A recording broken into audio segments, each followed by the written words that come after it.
I won't fuck around with that shit too much, to be honest with you. What about now? Still see the green? Yeah. Alright, let's just see this. What does that do? Still there. Is it still there? Yeah, but I wouldn't fuck around with that too much. I want to be spending this whole time trying to work it out again. I know it's a compressor. So, I yeah. expected it to take the background noise out, but I don't think it's too bad, to be honest. I think it should be fine. Can you put it just on fan mode?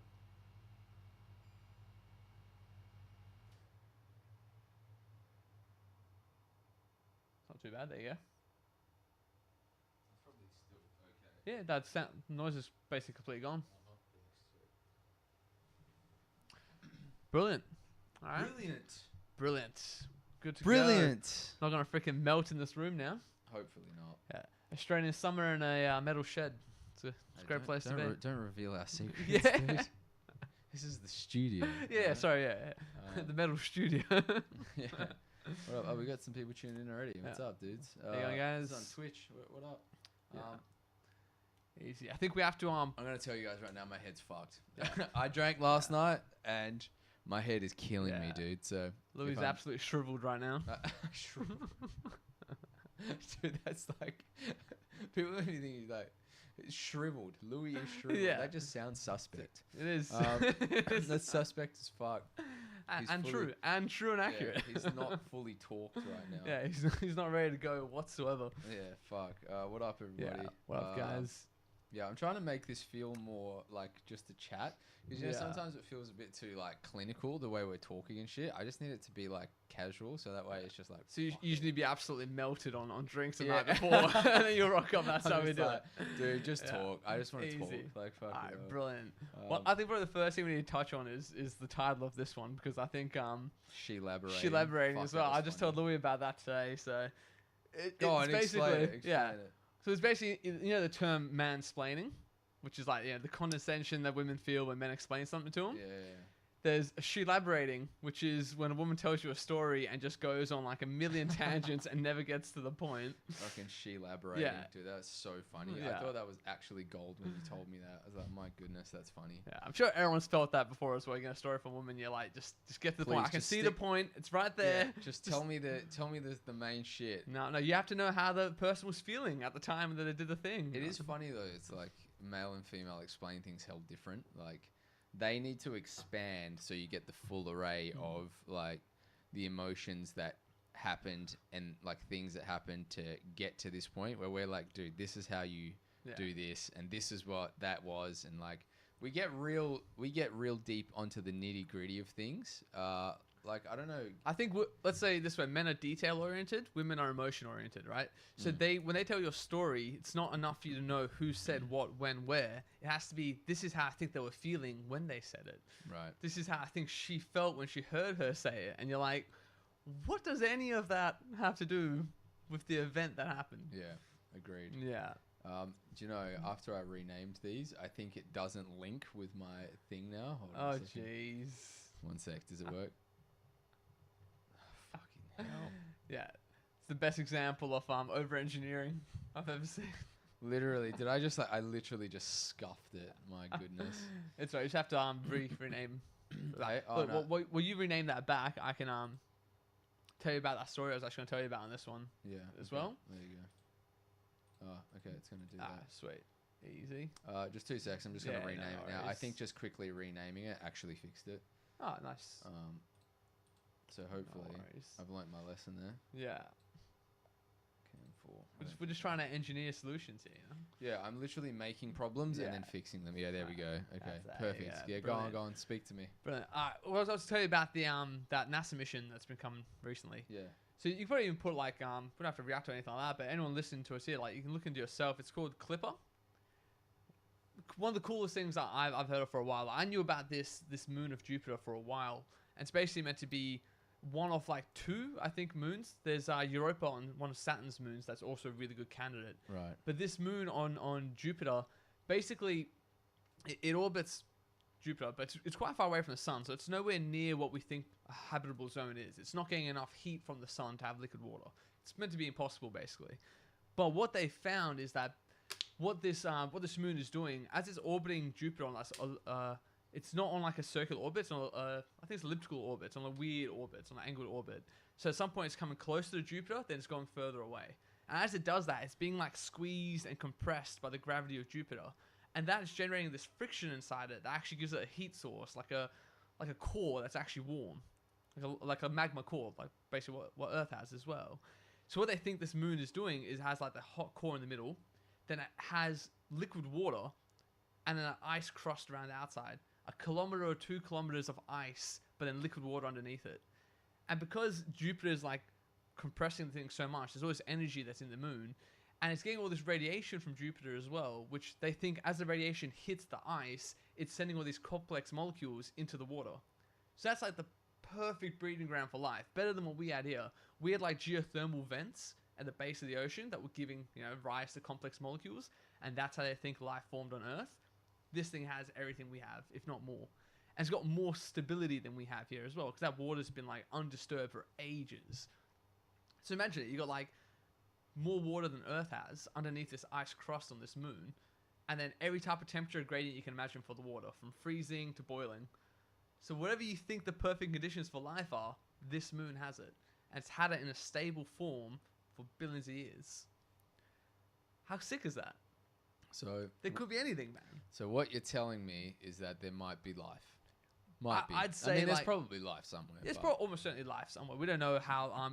Let's put it this way, right? If there is life on this moon, there is life everywhere.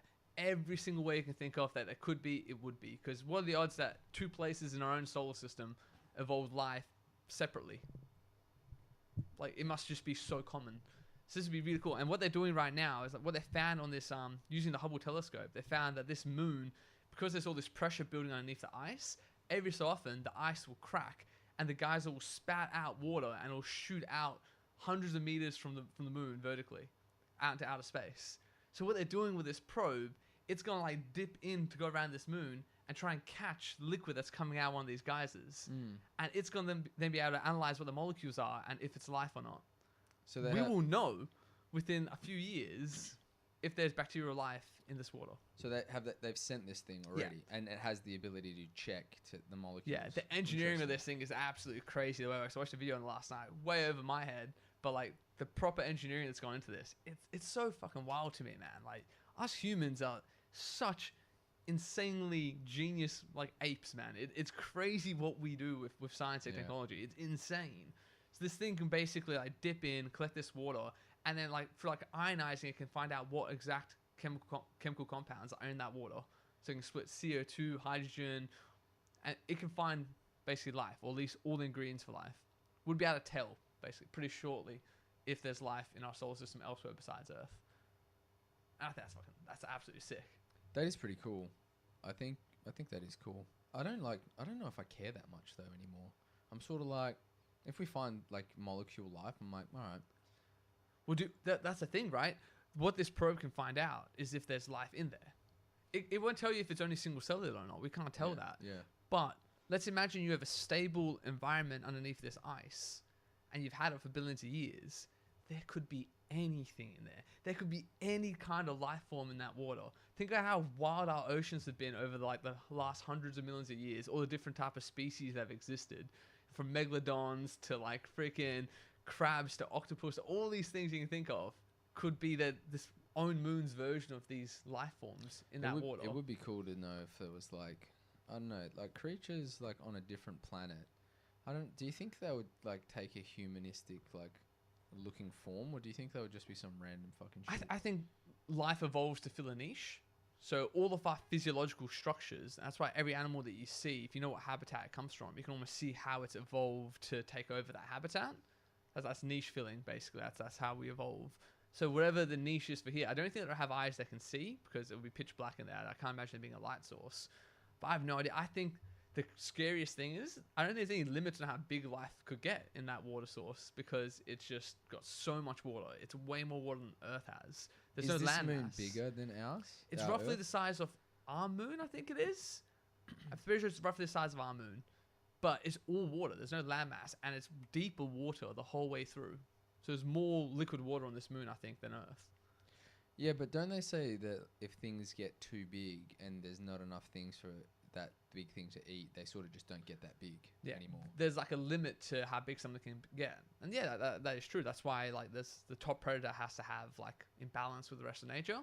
But I have no idea how big things could be here. They could be as big as megalodons and other things. Have you seen the prehistoric age and how big they think something's got?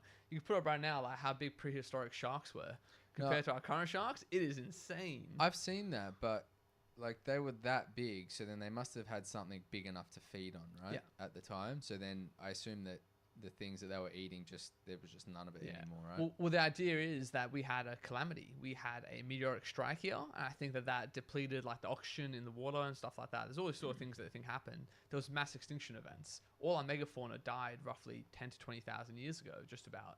And I think it was the Younger Dryas impact. I don't know if you've heard Graham Hancock talk about it. I hear about it all the time. Yeah, because it's about the deoxygenization of the waters and the rest of that, and that killed all the bigger things, and that's why we have like pushy tiny little sharks now instead of like the big ones we used to have. Like you add more oxygen, more carbon to the water, things get bigger, and yeah, I mean you could bring that back out again if enough time, and the right conditions. And I have just no idea what conditions there might be underneath this ice. Do you think that the world would just be fucked if megalodons were still around? Like it'd just be wild, right? What if dinosaurs were still around, man? Yeah. How crazy would that be? Like, what, you want to go for a hike? Yeah, good luck.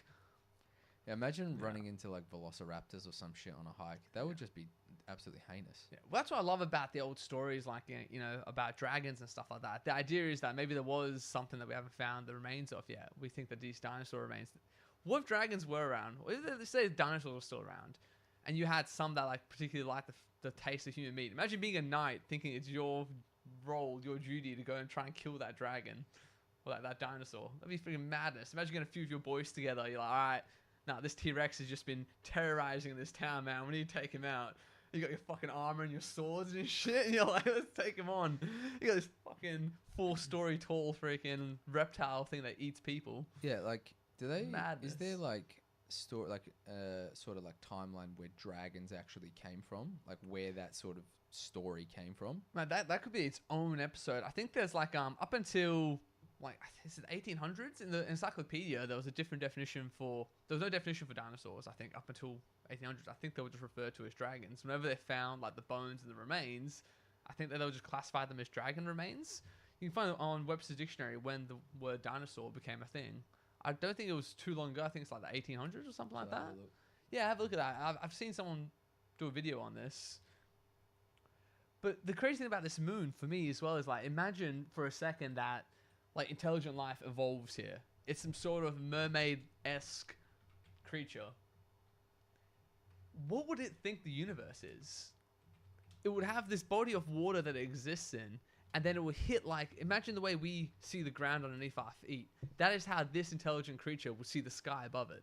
It would just be a permanent wall. It would think that the universe was only the body of water that it was in. How could it ever get through a kilometer more of ice above it? Yeah, it's crazy. Imagine thinking that the whole universe is like just your one water body that you're in. That'd be crazy. Imagine finding out. What if we somehow managed to contact it? And it's like, what the fuck do you mean there's something above the sky? The sky is solid. It's ice. And we find a way to communicate to this life form that there's a whole fucking universe just outside of their ice cap. The thing is, though, Crazy. is that, like, if there was something that big underneath there, why couldn't it break the ice? Like, It's over a kilometer, man. a kilometer. And remember, the conditions are so cold on the outside of this planet because there's no sunlight. It's just so hard frozen ice. So they would, even if you smacked up against it, you don't. Because you got the ice around the outside, and then you get being squeezed and compressed. That's generating the heat, and the water will sometimes just explode out for like a little crack, and the crack immediately seizes up over again. Yeah, right. So there's no way. We have to somehow get electricity in its own weird water version of electricity. A massive fucking drill, and then we'll have to drill through its ice. It would be crazy. It would be pretty nuts. It would be so nuts, man. But we could drill down. We could probably drill down if there's a way to do it, and then find a way to communicate to these things. That would just be the craziest thing for me if we could do that.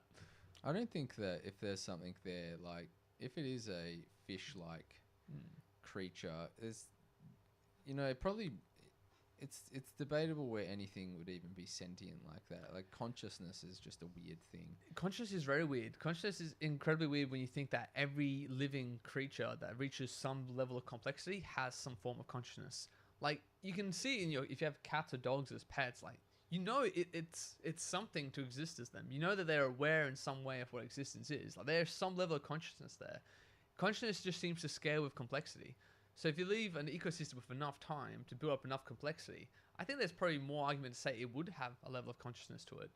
Like first principles consciousness is just like observe your world, interact with it, survive. That's like primitive forms of consciousness, and we still have that. That's what your fight or flight response is. That's what pattern recognition is.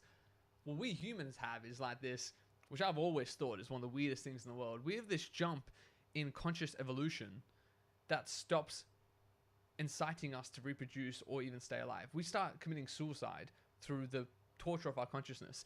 It's so hard to think that it's an evolutionary response that, we've gotten so conscious that we've stopped reproducing, we start killing ourselves. Explain to me how that's evolutionary. We don't reproduce anymore. That's like evolution failed. Do you know what's interesting so weird. that you say that, though, is that there was some works that got done at the zoo recently, and they have to be so careful when they do the works and when they do the drilling, because the people doing the works, the construction works, the vibrations and the sounds are so unsettling, and it messes with the animals so badly that they commit suicide. Jesus, it stresses them out so much. Yeah.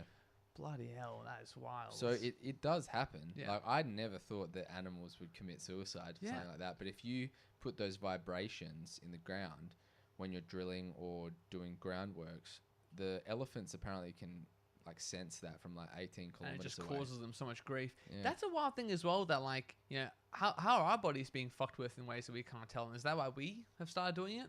Maybe we're just living so far away from nature that we're like poisoning ourselves. And I think that's probably some element of that happening. Maybe. I actually really like the idea of like ancient Rome and like living like the ancient Romans. Yeah. Like obviously there's stuff that's just fucked about that, but it feels like a more traditional human existence to some extent. Obviously it's like completely outside of the realms of what humans evolved from, but I like that old school people had to talk to each other and communicate in person, and you sort of walked around the town and stuff, and I don't know, it was just a different vibe. I actually saw a crazy I don't know if you've ever seen them before, but those videos that show you how something changes over time, I just love watching those. Yeah. There was one that shows like how couples meet each other, and it starts from like the 1940s. Oh yeah, I saw this. Yeah, and it used to be like 20% friends, 10% work, all these things, and now it's like from 2002 onwards, it's like 75% met online.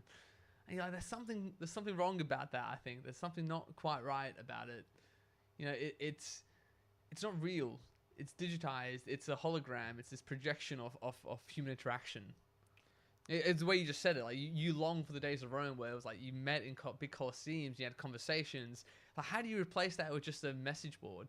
How do you really replace that with a chat? As much as like we love people interacting with our chat, like you can't really replace what it's like coming into like an auditorium and seeing people really have the conversation.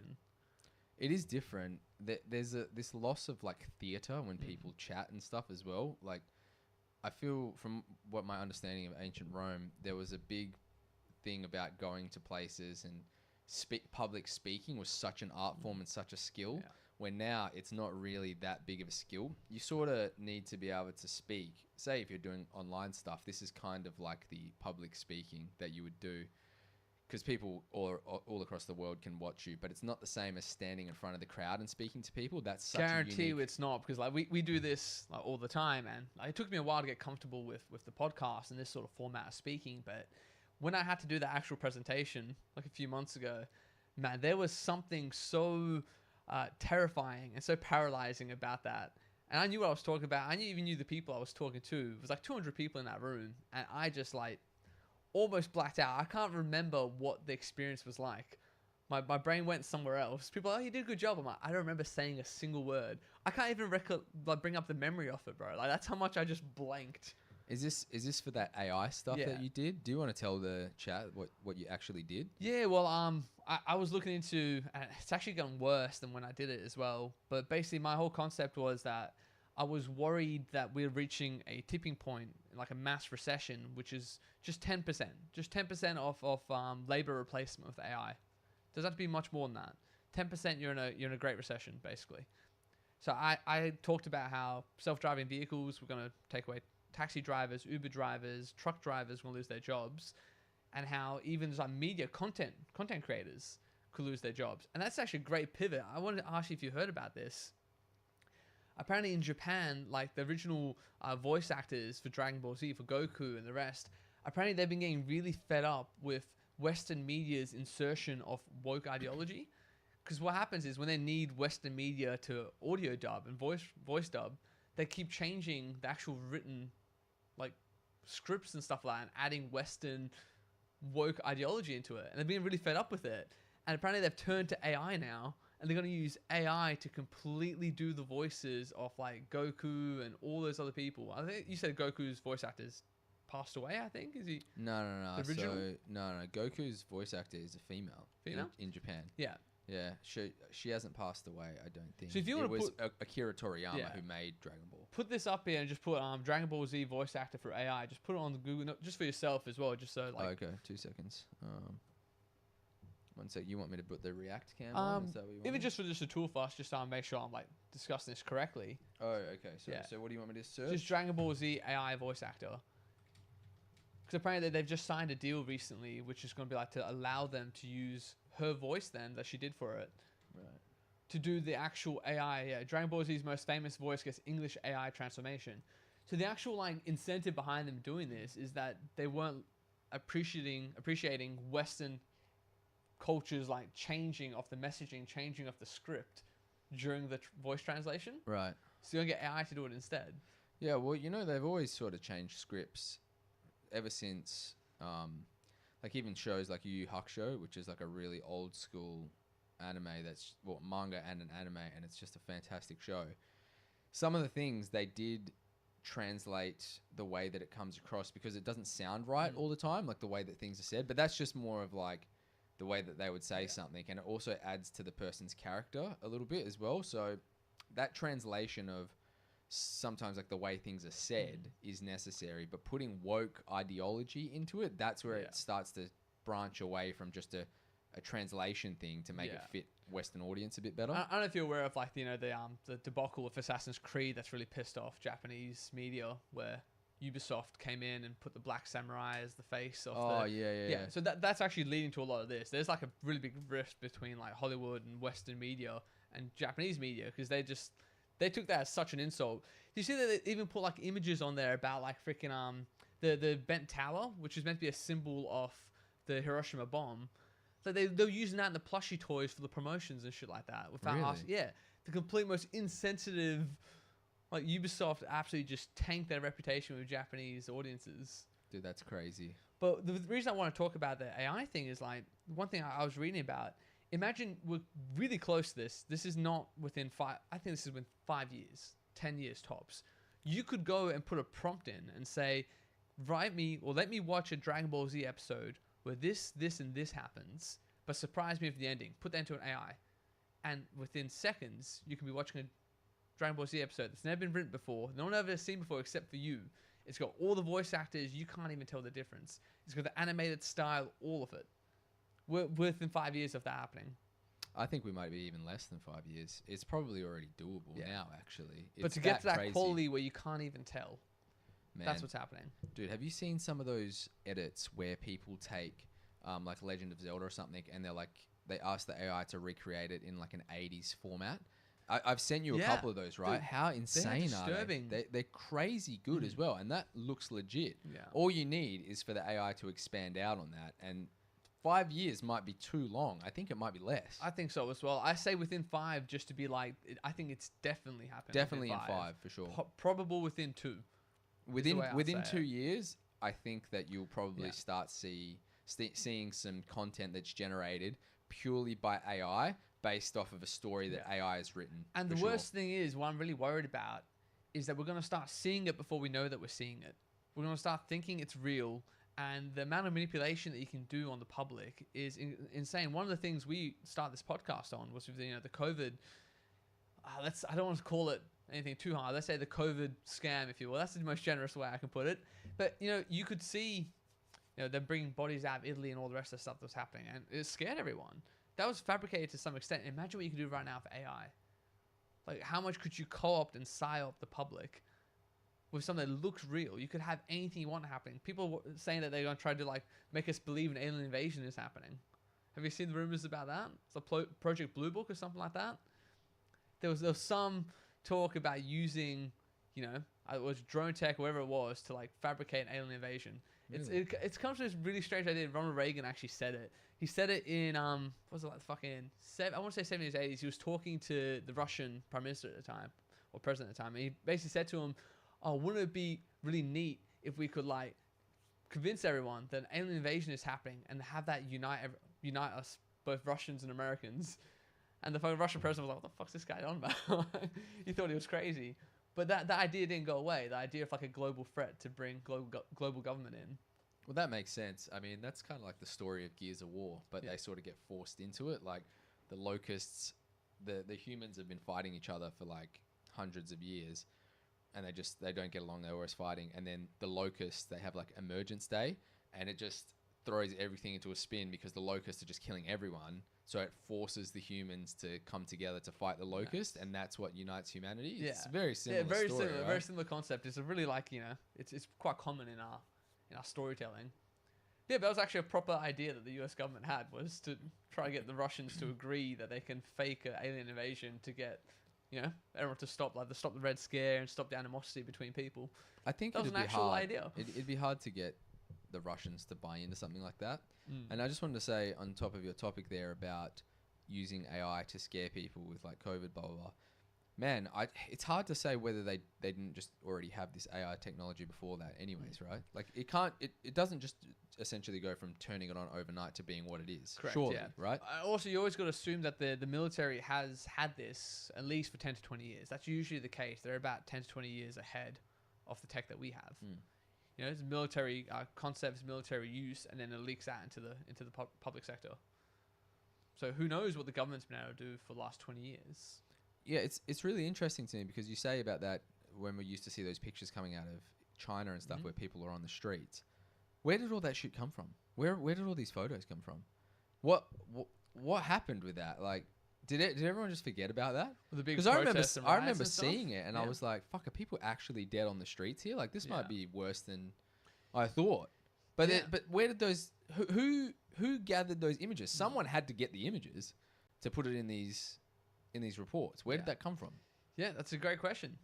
And I think images, if they can make video, like rendering video within seconds using AI, photos are so easy in comparison, man. Easy. So easy in comparison. But the reason I was going to say that the Dragon Ball Z AI thing, the thought I had with that was, what happens when each person is watching completely individual content? When there's no conformity, there's no unification on the content we watch. Right, so you have what your tastes are, what your preferences are. You can tell the AI that generates content for you exactly what you like to watch, and done. No one else will ever see the thing that you just saw because it's completely tailor-made for you. What happens to our culture after that? Dude, you know what's crazy is what happens when you can ask AI to generate you the type of porn that you want to see. Yeah. Exactly what you want. What happens to OnlyFans content creators?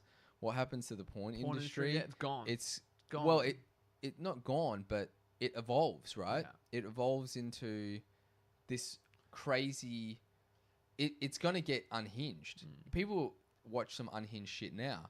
Wait until you can get AI to turn whatever you want in your fucked up fantasies into reality, and you can visually watch it. And it's actually so wild that as soon as we step in, and I'll remind you that I wanted us initially to call this poddy Casting from the Pod for the very reason that I saw this some two and a bit years ago. I'm like, there's only one direction this goes into. There's only one direction. It is, do you want to be plugged in or not? That is it. With Neuralink and all the rest, and the fact that we know we can generate reality now, you can be put into a scenario where you are still in base reality. You are still here. But you can imagine yourself being whatever you want, wherever you want, however you want, with whoever you want, all the time. I don't think there's many people who would choose base reality besides like the Amish. I don't know why you would. You could be anything you want. It would be as real as real. Nah, because you think about what we were talking about there about longing for like that Roman experience. What if you could get it? You could get, well, yeah, you could Put yourself in Rome. You could live in that Roman experience, I guess. Yeah. It's really, it's closer than it's ever been before. And I can only see it going in that direction. The problem is, it's like, do we live, will it be utopian or not? Will it actually be a good thing or not? And I don't know what the answer to that is. Like, is it better to have people fight in base reality to get the things that they want? Or if you don't want to expend as many resources and burn the planet to death, just have them think they've already got the thing that they want. Is there much of a difference between what type of reality you're interacting with? False reality or real reality? What's the difference? It's a philosophical question that most people can't even begin to grapple with. If you are convinced, if all the right neurons in your brain have been prodded to make you think that you've got everything you've ever wanted, why would that make you less happy than if you had it in real life? I don't know. That's a good question. There's not really, because you really believe that it's happening, right? Yeah. But I guess that's working off of the principle that you're locked into that forever and you'll never know.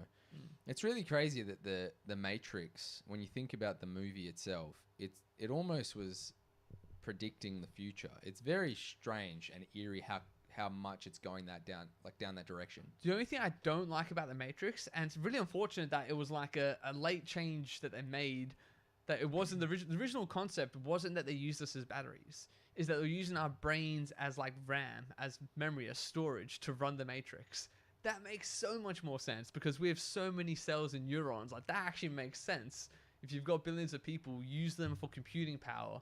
That I wish they didn't change that. They changed that for Hollywood because they thought people wouldn't be able to follow it or understand it. It was a late change that they made. Like, make it batteries. Batteries makes no sense. You can use any other way to make energy easier than keeping those humans alive. But using the actual computing power of human brains all plugged in to run the Matrix makes way more sense. Because the processing power is insane that way. Dude, that's actually crazy. Yeah. I didn't even know that was The original the idea. original story. Yeah. That's nuts. It's That's a small change, but it annoyed me because I'm like, fuck, like, if they just kept it that, then that is so on the money, man. It's so on the money. Because we're struggling right now to make enough chips to run just the AI that we have. There's a argument you can make that it's almost impossible to ever have enough computing power to generate reality itself. But if you had 7 billion evolved brains to do it, maybe that's enough then. Because our brains are incredible processors, because we already process reality as it is. Your eyes generate information and your brain processes it into the reality that you experience. That makes sense. You could use that to generate the Matrix then, because your brain's already doing it. It's generating reality every single day through your senses, your touch, feel, all those things. Your brain processes that into, I am Louis, I'm walking around, I'm having this experience. You could use that same brain, plug it into the Matrix, and you would be in the Matrix thinking it's the same thing happening. Yeah, what makes you think that that's not happening now? Statistically, it's probably the most likely thing. Yeah. Well. Most likely this is just all fake. This is all just in our heads. I'd say so. The only thing that makes me think it's not is that if you could render us into a Matrix where anything could happen, why would you process and render us into one where we're already suspicious it might be happening? It just seems like a flaw. Put us in a different generation. Put us into the 90s. In the 90s, it was like, that would never happen. It's so unbelievable. Like, why let your procedurally generated reality feel like it's catching up to the Matrix? That's what makes me think we're not there yet. Because I'm suspicious we're going to get there. But if you put me in a system and you didn't want me to know I was in a system, why put me in a reality where all I can see is us heading towards the system? It's almost like an unnecessary flaw. Right? Put me in that 70s or 60s or 70s. No one possibly thought this would happen. It was a 1 in a million thought the Matrix was possible. Now, most people will tell you, yeah, it's going to happen. Look at what we're doing. I can see it happening a bit already. I'm already looking at my phone, thinking I'm seeing the world when I'm not. Like, we're already conditioned a bit to believe it. VR headsets and all this. You're like, okay, yeah, I can see it. That's the only thing that makes me think we might not be there yet, because I can see it happening. And I feel like if I was in the Matrix, I wouldn't be suspecting we're about to enter it. It's a flaw. It's a design flaw almost. You can make me in any generation, in any time in the world, you could put me into. Why put me into one where I'm already suspecting I'm about to be put into a Matrix? Well, that would just be the natural progression, though. Yeah, but you could keep recycling the same decade, right? The same generation, the same. You could recycle the 1910s ad nauseum, infinitely, if you wanted. Yeah, but why would you do that? Well, if you're the computer and you don't want people to become aware, put them into a scenario where they're so far away from computers being powerful that they're never suspicious in the first place. But we are pretty far away. Like we couldn't. I'm fucking terrified of these computers, man. We couldn't simulate an entire world right now. Well, one thing I love about this idea that we're in a simulation. I don't know if you know much about it, but like, you know how they think there's a edge to the observable universe. Yeah. I think that's a procedural generation problem. In a video game, when you like enter a different area or look to a different thing, you know what's happening in the video game. Your PlayStation or your computer, it's rendering the thing that you're looking at. You play a Resident Evil game, you go through a door, it will render the next room for you as you go to step into it. So the idea is to save procedural power. None of the universe exists unless a conscious observer looks at it. Because once you look at it, then it needs to make it happen. That's like the wave theory, right? Like me and you say right now, outside of this room doesn't actually exist right now at all. It's not there. It's an empty nothingness until you open that door. Then it becomes. So that's the idea, right? Unless someone else observes it. Unless someone else observing it, right? And the best understanding we have of physics right now seems to agree with that. That, you know, the detailed, specific nature of the universe only reveals itself when we look. When we stop looking, a particle could be anything. It's probabilistic. It's like a wave function. And when we look, it becomes a singularity, as if it's like procedurally generating itself into existence just for us to look at it. They point the Hubble telescope into an empty part of the night where we think there's no stars. It points there for as long as they leave it there to absorb all this light. Boom, we start seeing more galaxies. No matter where we point it, we'll see more galaxies when we look. And I'm like, well... But isn't that because it takes that much time for the light to hit it? It could be. Or it could be that we just decide to look. And then, you know, seek and you shall find is like an actual biblical reference, almost like a hint of that. You know, maybe that's actually telling us it's not until we look that we will find that thing, because it generates itself into existence. And the best example, if you've ever seen people hack into video games, that you can watch videos of it, it's really cool. They show you what the game world looks like when you're in a certain room, and like nothing else exists outside that room. It's like empty voids. Yeah, that's right. That could be what we're in. Yeah, well... It's actually just as likely. Probably. I mean, I guess the thing is, though, is that the more humans there are, the more observations there are. So if there really is life all around the universe or whatever, if there is more sentient life that's observing stuff, that would be like an insurmountable amount of processing power it would take to actually generate that. Correct, yeah. I think unless you will only see when you look. So whoever the person is would be looking as well, right? And maybe they'll only see the thing that they're looking at. So you could really minimize how much data you need if you're only ever showing a conscious observer the thing they're looking at. But I'm saying, what is the scale of life then? Because they say there's an endless possibility of life everywhere. So if it really is that endless, well then there must be a limit, because then it would just be too much power. Yeah. Well, I'd say that in, let's say, base reality, whatever the first one was, before we entered the Matrix, before we entered the simulation, you have to first agree there was at one point a base reality. Yeah. A reality that was real, that we somehow evolved to make the computer, or something evolved to make the computer, to make the simulation that we all end up plugging into. Yeah. In that reality, I think life might be everywhere and endless. And here's a great one here as well. We talked about if life is common and intelligent life is common, conscious life is common, why do we never see any other alien species? Now, some people will tell you that we do. They come here all the time. Do you know what I mean? We have the Carbine UFO over there. We talked about it in a previous episode. Tinfoil hat. Yeah, but there's this theory as well. You know, the great filters, they call them? The great filter is like, is there something about conscious, intelligent evolution that limits it? Is there like a hard filter on us that we can't ever get behind? We'll never become multiplanetary because something happens. Whenever an intelligent species evolves, takes over its planet, something stops it. What if the thing that stops it is that you can either have real curiosity and imagination and adventure, which is to pursue and explore, find new planets, find new life, or you plug yourself into a simulation that makes you think you've done it already. Is that the great filter? Is that anytime an intelligent species evolves, it eventually hits that option, and 99 out of 100 times, it will pick that option because it makes more sense. And it does make more sense. If all that you conceive as reality is just neurons being fired in your brain, rather than chasing something that will fire those neurons for you, plug in and we can fire them from home. Do you know what I mean? Why would you waste your resources traveling the universe where you can just put yourself in a simulation that tells you already did? You didn't have to mine your, plutonium, your uranium. You didn't have to do any of that. You didn't have to go through the slaughter and the suffering and the hard work and the labor and the finite lifetime. You didn't have to do any of that. You just plugged yourself in and then you thought you already did it. Yeah, but don't you think that humans have a sense of adventure and that would just be too boring? I don't think that would happen. I I hope think so. humans have that sense of adventure. You can jump on and play a video game and it's really fun to explore and stuff.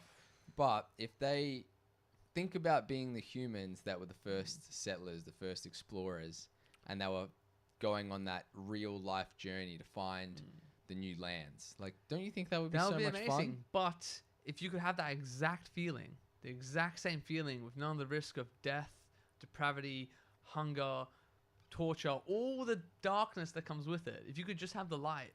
I don't know, man. I think we haven't been tempted enough yet. You haven't been given the option. Like, that red pill, blue pill moment in Matrix, I think is so symbolic. Like, we haven't been faced with the decision, really. What if I can say, all right, don't make a decision straight away. Just press this button. I'll show you for a year what this is like.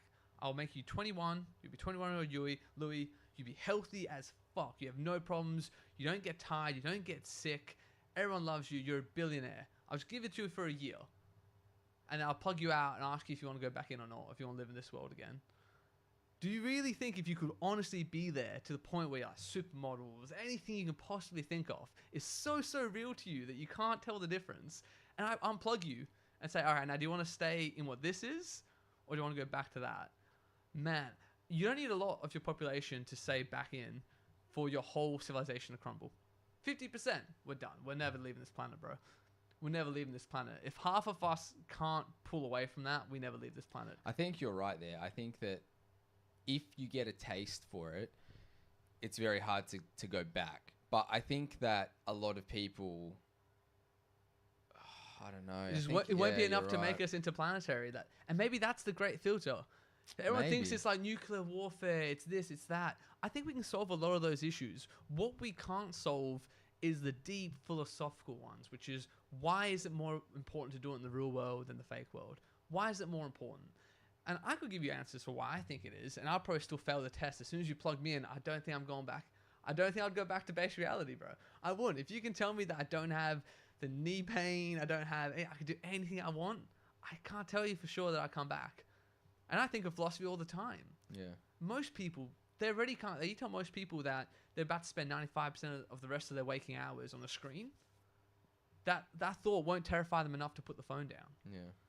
So how would they have the mental strength not to? Well, I mean, most people can't even like have the mental strength to get up and go to the gym every day. Yeah. So I think that if you could just go into And you're jacked. You're absolutely you jacked. look exactly how you want Yeah. to look. Yeah, it's Perfect. very difficult to go back. And here's the thing as well. I can't tell you that it's not more moral either. And here's the thing. Let's say if you're plugged into the system and all it takes to keep you alive is the most basic carbohydrates, carbs, nutrition. You use the least amount of resources possible. You don't need a house. You live in a pod. You live in a pod, take up no space. No space at all. Yet you can be completely fulfilled. You don't have to make anyone else suffer for your happiness. You don't have to hurt anyone. You don't have to do any of these things, but you can have everything you've ever wanted. I couldn't tell you that it was more moral for you to stay in the real world and burn real energy, eat real food. I can't tell you that was better. Not when you think about, all the suffering that goes on just to give us the life that we have. When your phone's made by like a 4-year-old freaking Asian kid somewhere getting 6 cents an hour. Like, I can't tell you that it's better to have a real phone than to be plugged in and think you have it. Yeah, I mean, it's interesting you talk about that. It reminds me of this anime that I watched once called Gurren Lagann. And the concept behind it is, I don't know if I should tell you because you might watch it. I actually might really want to watch this. If it's close to that idea, I love exploring this concept of this idea. It is. It's similar, but it's not about technically being plugged in. But I don't want to tell you too much because there's a few. It's only like a short 30-episode series. Yeah. But there's in that case, I will actually watch this. And we'll talk about it on pod. I'd love to. Yeah, you should watch it. It's not exactly like Matrix-esque. But the reasoning behind what you're saying is explored in it, and it's very cool. It was one of the first shows that I'd ever seen, and it gets insanely. It just keeps making these huge jumps, and then, like, when it gets to the villain, there's like, I don't want to say too much, but the reasoning behind the villain, you sort of kind of touched on it just there, and I was like, that actually is very similar. Yeah, and I don't know, like, I think, you know what, watch Gurren Lagann. We'll do an episode where we break it down. We'll probably get another few viral clips out of that because I don't know if a great deal of people have actually seen Gurren Lagann, but If it it's such a explores that idea, I think I definitely want to see it because I don't know the answer to that one. I really don't. I don't know if it's better. I don't know. I don't know if any time in like, we talk about Greek philosophy all the time. We talk about, the Romans, all these great thinkers of our time, Nietzsche, none of them have ever been actually dealt that hand and have to figure out how to play Yeah. it. Like the fact that you could have everything you ever wanted, hurting no one at the time, and you have to turn that down. You have to turn down paradise so you can navigate your way through this world, which is full of suffering. How do you justify it? Why is it better? Can someone really give me a strong argument of why would it be better to stay in the real world when all these things happen? We know the injustices of this real world. The clothes on your very back are made through slave labor. Like, if you could somehow actually opt out of all the suffering, but still have everything you've ever wanted, it's almost selfish not to plug in. Like, morally, consciously, I don't think there's an alternative, and that's why I think it is the great filter. You can make the same argument for eating meat though now. Yeah, it's a terrible thing. It's horrible what we do to pigs and cows. Yeah. It's a nightmare to the point where I did try to stop eating meat for a while. It is a horrible thing. Like, the stuff that we need to sustain us causes a lot of grief and pain to a lot of things. But at the same time, we consider the path to liberty and freedom and happiness of a human to be more important than the suffering of other species. But it's not moral. It's not really moral. If you could think you were eating a steak without having to kill a cow, how is it more moral to kill the cow? And no one can really give me a good answer to that because I don't think there is one. And if that is the case, then no wonder we don't see aliens and high-tech civilizations, and because they're all just plugged in thinking that they're exploring the universe. Because that's a better way to do it than to burn trillions of kilograms of fuel just to get to another planet. Yeah, you're saying that, but like, what if it goes down that like Terminator route, right? And then it doesn't need anything to sustain itself. It just becomes this machine Consuming. Yeah, that would be fucking next level. Yeah. Like maybe it's the an android-esque type thing. Maybe it's androids. Yeah. It's not actually aliens. Well, they're just androids. If you hear Elon Musk talk about this, and I love when he talks about this stuff. This is probably one of his best areas. The reason he wants Neuralink is he wants humans to be able to like keep our humanity and just weave it in with the technology. So in that way, like, you could have your consciousness, everything means to be human consciousness, in a body that doesn't need food, doesn't need water. Do you know what I mean? You could still keep the human spirit alive without those pitfalls that we just talked about. Yeah. But don't you think that there's some relevance to pain? You kind of need the pain. Well, I love that about Matrix. They say that in the third one, when he talks to the designer, the architect, that's what they call him. Yeah. He says that we did make a perfect Matrix. We made one without any suffering, and they kept waking up. Oh, That's a right. really, really good part to it. Like, they did make a Matrix that that's had right. no suffering, had no war, had no disease, but we kept waking up. We couldn't believe it was real. So there is an element of that, and that's a crazy thing that, maybe to make it believable for you, so you don't realize you're just laying in this pod, being fed a mush through some tubing. Like, the way to make it real is to give you that sense of suffering. Yeah, you can't have a life devoid of drama. Otherwise, Yeah. it just gets boring. But fundamentally, all the drama you feel, all the pain and suffering you feel, they're just neurons being fired in a certain way. And that's the most devastating part about what we think reality is. We think it's something real, but at the fundamental level, like, it's just electricity moving through your brain. Every single thing you experience is just electricity going through your brain. That's why it makes it even more strange that things have come to exist for what reason. That's how I can see how people go down that nihilism, or they go down like a religious route and they say that something created everything for a reason. Yeah. Because like there is no real reason for things to adapt themselves into cats and dogs and humans and stuff. It's just no reason just whatsoever. all It's strange. actually madness. It's chaos put into order, and then you add some bit of self-sustaining desire not to die, a bit of desire to reproduce, and that's it. And that's all. How can you be satisfied with that? How do you avoid nihilism if that's all it is? It is really weird, when you think about it like that. These are just neurons just doing shit for some reason. What I love is there's a what's his name? It's not Carl Sagan. It's the more recent guy. I've read blank on his name, but he's currently like the voice of astrology. Brian Greene, I want to say maybe is his name. Right. He's really, really good. But he has one where someone asks him. Actually, it would be really great if we could react to the clip. Brian Cox, that's his name. Can you put it on YouTube? Will we get pinged for it though? Ooh. We'll probably get pinged. Possibly. Let me find the actual quote that he says. Yeah, what he says is that there's only one real problem in philosophy. One real problem that's worth exploring. And the way he explains it, what we just talked about, It's dead on. It's a astro physicist explanation to that question, basically. Brian Cox. While you do that, I'm going to start looking through Sorry, he's a Reddit. physicist. Quote on.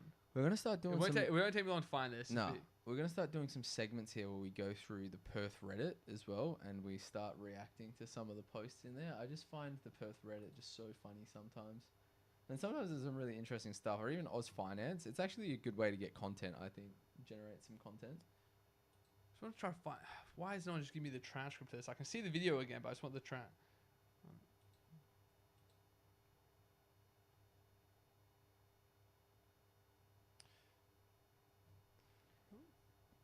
When someone posted here, Coles and Woolworths prices trend as... Coles and Woolworth price trend and predictor is available for download use now. Seeing as how popular... fuck, I can't even... What was wrong with me? I can't even read today, bro. I'm fucked, eh? I'm actually cooked today. But here, this guy post... Yeah, so this is what he says. Say it, yeah. So he says, what does it mean to live a finite, fragile life in an infinite, eternal universe? He says that's the real question about like philosophy that should be explored. So what we just talked about just then is like if all your experiences can fundamentally be replicated just through some electricity firing through your brain, what does it mean to actually be the real human life form then? Does it mean anything at all? And I don't know anyone who subscribes to this atheism worldview who could tell me that it means anything at all. There's no meaning to it at all. If it can all be simulated through just a bit of electricity, what does it mean to look for life elsewhere? What does it mean to be a good person? Like, if it's just the experience and there's no other meaning to it, that is like a dangerous, bottomless pit you can fall into, I think. But I think that's why we need God. We need some sort of idea on religion, some idea on purpose that we're made for something. That there has to be. I know it's a lie. If you want to even believe it's a lie, I think it's a lie worth having. I don't think the truth is something we can grapple with without falling into that simulation that we just talked about. Maybe it's the truth. I mean, it's the thing, like, is religion real? Is there an all-knowing, all-seeing creator that made all this stuff? Pretty interesting to think about, because if there isn't, then it's just a fucking chaotic wild ride, which is fun though. Which is completely fine. But if it's just about the wild ride, plug yourself in. Have a much wilder one. One where you never die. True, you could do that.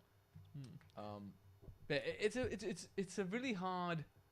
There's a reason why when you dive into this sort of topic, it's a really hard juxtaposition now to come back and talk about like real world things. Like we were talking about here. Yeah. And now I'm Perth now in food prices. Nothing might mean anything at all. Yeah, and we're just like, and anyways, the price of Pasito is through the roof. Yeah. How do you just come back to that? Yeah. What up, Timmy? How's it doing, brother? Long time no see, man. What's going on? How you going, man? Fuck, it's so funny. Yeah, we're having like some deep philosophical. That was a cool one. That was a really fascinating. It is quite interesting. Yeah. I can't. I wanted to tell you as well. The one of the main things about Gurren Lagann, like the symbolism, is one of the main symbols in the show is a drill.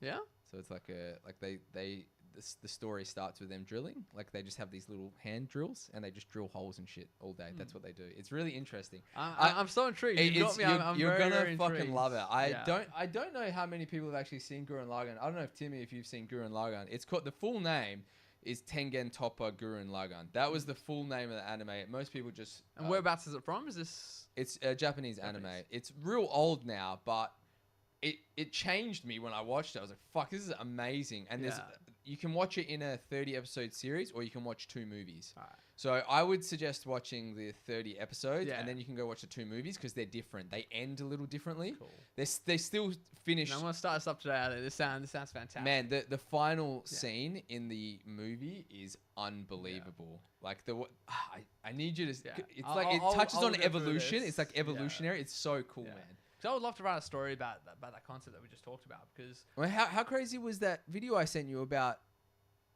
what's her name? Harry Potter writer. Yeah. What's her name? Yeah, J.K. Rowling. J.K. Rowling. That was crazy. What's the name? The name of it is called Tengen Toppa Gurren Lagann. But if you just search Gurren Lagann, like type it in the chat. Yeah, I can type it in the chat for you. You'll be able to find it. It's like... Nice. Yeah, no, that was absolutely crazy. It's for everyone just listening. Me and Louis, Louis sent me this clip. It was J.K. Rowling going back to the apartment where she wrote the first Harry Potter book from, and her like not realizing. I said to you how wild it is at the time. Like you never know when your next attempt is going to be the one that changes your life forever. And I think that's something so powerful about that, right? Because you felt it before with all the stuff that you try. I have it as well when I'm trying to write a book. I'm like, why am I doing this again? And you almost lose your enthusiasm for it. But the fact that you can never know when the next thing you attempt is going to be the thing, it's brilliant. It's crazy when she's talking about it. She's like, I was writing this book, and she's like, all right, so like if I bring it to publishers and then I don't like it, like so what? Who gives a shit, you know? Yeah, I'm just back where I was before. And literally, she was writing The Philosopher's Stone. Yeah. Like if you think about that, right? Think about that more thought than process. the Bible, bro. And she was writing Philosopher's Stone, like, and she was doubting the shit out of herself before that.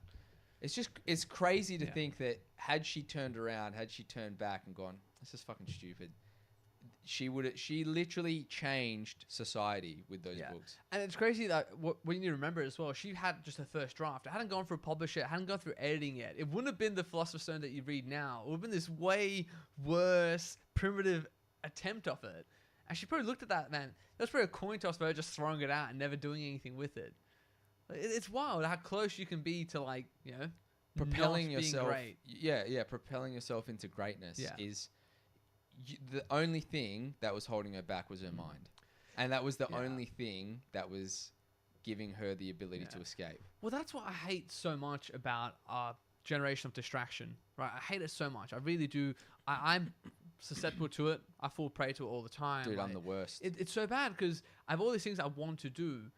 And I like to think I have more discipline than regular, like most people. I'm not ill-disciplined, but I still struggle to fight against the amount of things that can distract me. It's an uphill battle. It's freaking crazy. The short reels, the attention span, the focus stealing. I don't know if J.K. Rowling was the same age now, attempting the same thing. I don't think she makes it over that hurdle. So hard. I don't think she makes it. Because I've tried writing a book. I've been writing it for like 2 years now. It's so close to finish, bro. You know, I save every time I work on it. I do this to myself. I'll resave it with the last date I touched it. So I'll get this guilt that builds up in me when I see that I'm further and further away from the date I last did it. And I'm like, all right, I'll go back into it. But without that, like, I could finish that thing in a month if I just went for it hard. And I won't do it. I know I won't do it. It's so difficult to do. How much greatness are we not achieving just because we're distracted? We're getting trapped on our phones. Yeah, like, I hate these things, man. I hate them so much. Like, I have an animosity towards my phone. It's like a love-hate relationship. I hate that I wake up and I roll over for it. Check your phone. Yeah, I hate it so much. It's so bad. Timmy says we need the pill from Limitless. Yeah. Legit. Yeah. It's you know what's crazy to me is that I don't know how long you've been watching this channel for, Timmy, and obviously it's died right down. I used to stream a lot, and like the streams aren't live anymore, but maybe there's some clips and stuff. You can see Fat Louis, and you can see the evolution of me going from undisciplined, playing video games, drinking, doing all that shit, to getting to where I am now. And the catalyst for that was seeing clips of like David Goggins, Jordan Peterson going through, and me just making an active decision to not look at memes and shit, but only start liking positive stuff. And that psyoped me into getting my mindset back to what it was. So I used the fact that I was getting sucked in by reels and that vicious cycle. Doom scrolling almost, I think they call it. Doom scrolling, but I used it in a positive way. Yeah. So that's why I have this weird love-hate relationship with it, because now I've got this fondness, because there is a way to utilize content to make yourself better, but it's also really bad because if you go down the wrong type of content, it can suck you in and take away any of your potential. No, that's an absolutely great point, because I think mine is exactly the same as well. It was content that got me out of the mindset I used to have. But now I'm like, how do I grapple with the fact that content itself may be the problem? Content itself is taking up just too much of my time. Like, I do it all the time as well. I don't know how many other people do this, but I'll be driving, I've listened to some content, I have a great idea. I'll turn off my music, and I'll like monologue to myself just to be able to explore the idea. I'll simulate as if we're sitting right in this scenario. Until we started doing this podcast, I didn't used to do that. I used to have those ideas just like fade away, and mind-numbingly I would just listen. I wouldn't contemplate the idea. I wouldn't build on it, because content doesn't actually allow you to do that. especially if that's all that you're consuming. What we have, which is really lucky, is that every Saturday morning we get together, and as you said in Rome, we have this conversation where there's a wooden desk between us, we're in a real place together, and we'll discuss these crazy ideas. And now when I engage with content that's fascinating, I'll pause it, and I'll simulate a conversation as if I was having it with you. I'm like trying to like get you to agree with me on something. Do you know what I mean? Like that's what's missing. There's the content, but how do you process it? How do you use it? Do you use it? Or do you just go to the next video, the next clip? Well, that's the thing as well. Thanks, Timmy. Yeah, it's crazy, man. It's crazy change that I went through. Yeah. If you look back on the person that I was on this, even on this channel, it's from when I met you as well, bro. Like, yeah, it's like I'll take some credit for it. Yeah, it's crazy, like because you met me when I was Fat Louie. Yeah, you met me at my mindset had changed at that point, but my physical body was in the process of going through. It took rebirth. a while. There was a lag time. I was phoenixing when you met me. Yeah, but that's a great concept. You can see that, like, I don't know. You can see the transformation. It's kind of cool. It's unfortunate that I don't have more videos so you can actually see. But some of the shit that I was like just drinking and like just a waste of time. I was trying to make content on there and like it was fun as well, but it wasn't fulfilling. Like I don't know. It was weird. Content for content's sake almost. Yeah, right? I was just making fucking random content trying to see what I could do. Whereas like I actually enjoy like not that I really love playing Tekken. That was where I found my passion. Yeah. Because like I love fighting games. I love drum and bass. And to blend those two together and like mix. Bring my personality out and like have a bit of fun and like make a character that was like people would watch. That was really fun. And that was probably some of the best content and some of the best viewership I ever had, which wasn't that much, but it was still really fun to do. You built a community around it as well. It was very fun. And like, obviously there was some good and bad things about it, but that was probably the most fun I had. Yeah. But these days I don't really play video games that much. Well, it's a hard thing now as well. Like we have that same, discussion off potty here as well, which is like, well, what do you want the potty to be? What sort of stuff do you actually want to discuss on here? It's like, what do you want to propagate? What do you want to like put out in the world? It's such a hard question to know as well, because you don't just want to do the thing that gets you clicks, because that's like a race to the bottom as well. Yeah, I think I sent you a video today about like the one of the richest men in the world, the 33 billion. Yeah, you did. Yeah, he said like, money's doesn't mean anything anymore. Doesn't mean anything to him because and the way that he sort of got to being rich is just pursuing the things that he loves. And now I probably agree with what he's saying there, but there is also, he says there's a threshold limit. Yeah. Like there's a certain amount of money where it sort of becomes pointless after that. It's fuck you money. That's the concept. But right? but like that's a really insurmountable task to do. Like to get to something where, let's say you're making just passively or not passively $1 million a year. That's probably enough money to go like, fuck, I can do anything I want. And then the bigger question of what I actually want to do is another whole other realm to enter. Timothy said as well that who we hang out contributes to who we are, whether in a positive or negative way. That mean you influence each other. I think that's a great point as well, because I don't have anyone else. I discussed that conversation we just had before about like the concept of meaning. There's no one else I discussed that with. Yeah. But if I discussed that with most other people, they would just like glaze over. There's like that. They have no interest in it. No interest in it at all. It's like sometimes it just feels like conversations are so superficial as well with certain people. And I think you're right, Timmy. You are the byproduct of the 5 closest people around you. So if you hang around people that don't want to do better for themselves, aren't pushing themselves every day to do something, or at least striving for something more. Say you hang out with people that are really fun to hang out with because they want to eat bad food, play video games, waste their day, and it's fun. I fucking love it. I know firsthand. It's fantastic. It's the funnest it's a dopamine ride to the moon. Like it's great. But you can't be surprised that you don't achieve the goals that you want to achieve if you hang around with people like that. It's unfortunate, and the coolest part is like you can change with those people together if they're willing to change. Yeah. But the craziest part is that you can't make someone change to better themselves. They have to want to do it themselves. Yeah, you've got to have someone in your life as well. Like I think it's just a guy thing as well, like a man's mind thing, where you have to have someone who like you respect what they've achieved. Like there has to be something you respect about their character. If you have your friend group and you can't think of things that you respect about the character of your friend group, you probably might need some new friends, because you should want to be around people who inspire you and you're like, he's so good at doing that. You have to love everything everyone does, but there should be things that you find really impressive about people, and that gives you aspirations. That makes you want to be better. You need to have friends like that. I think so, man. Yeah. I think that's completely on the money there. And it's interesting though, because if you take that concept, right, and you apply it in reverse, so people need to associate themselves with people that are doing better and are trying to do better. But you have to work, I think, within a certain set of parameters. So you can't go from being that guy just playing video games, eating shit, not gymming, to hanging out with someone like us. Yeah. Not that there's anything wrong with that, but for us, it's like, why the fuck am I hanging out with this guy? Like, why the fuck should I let him hang out with me?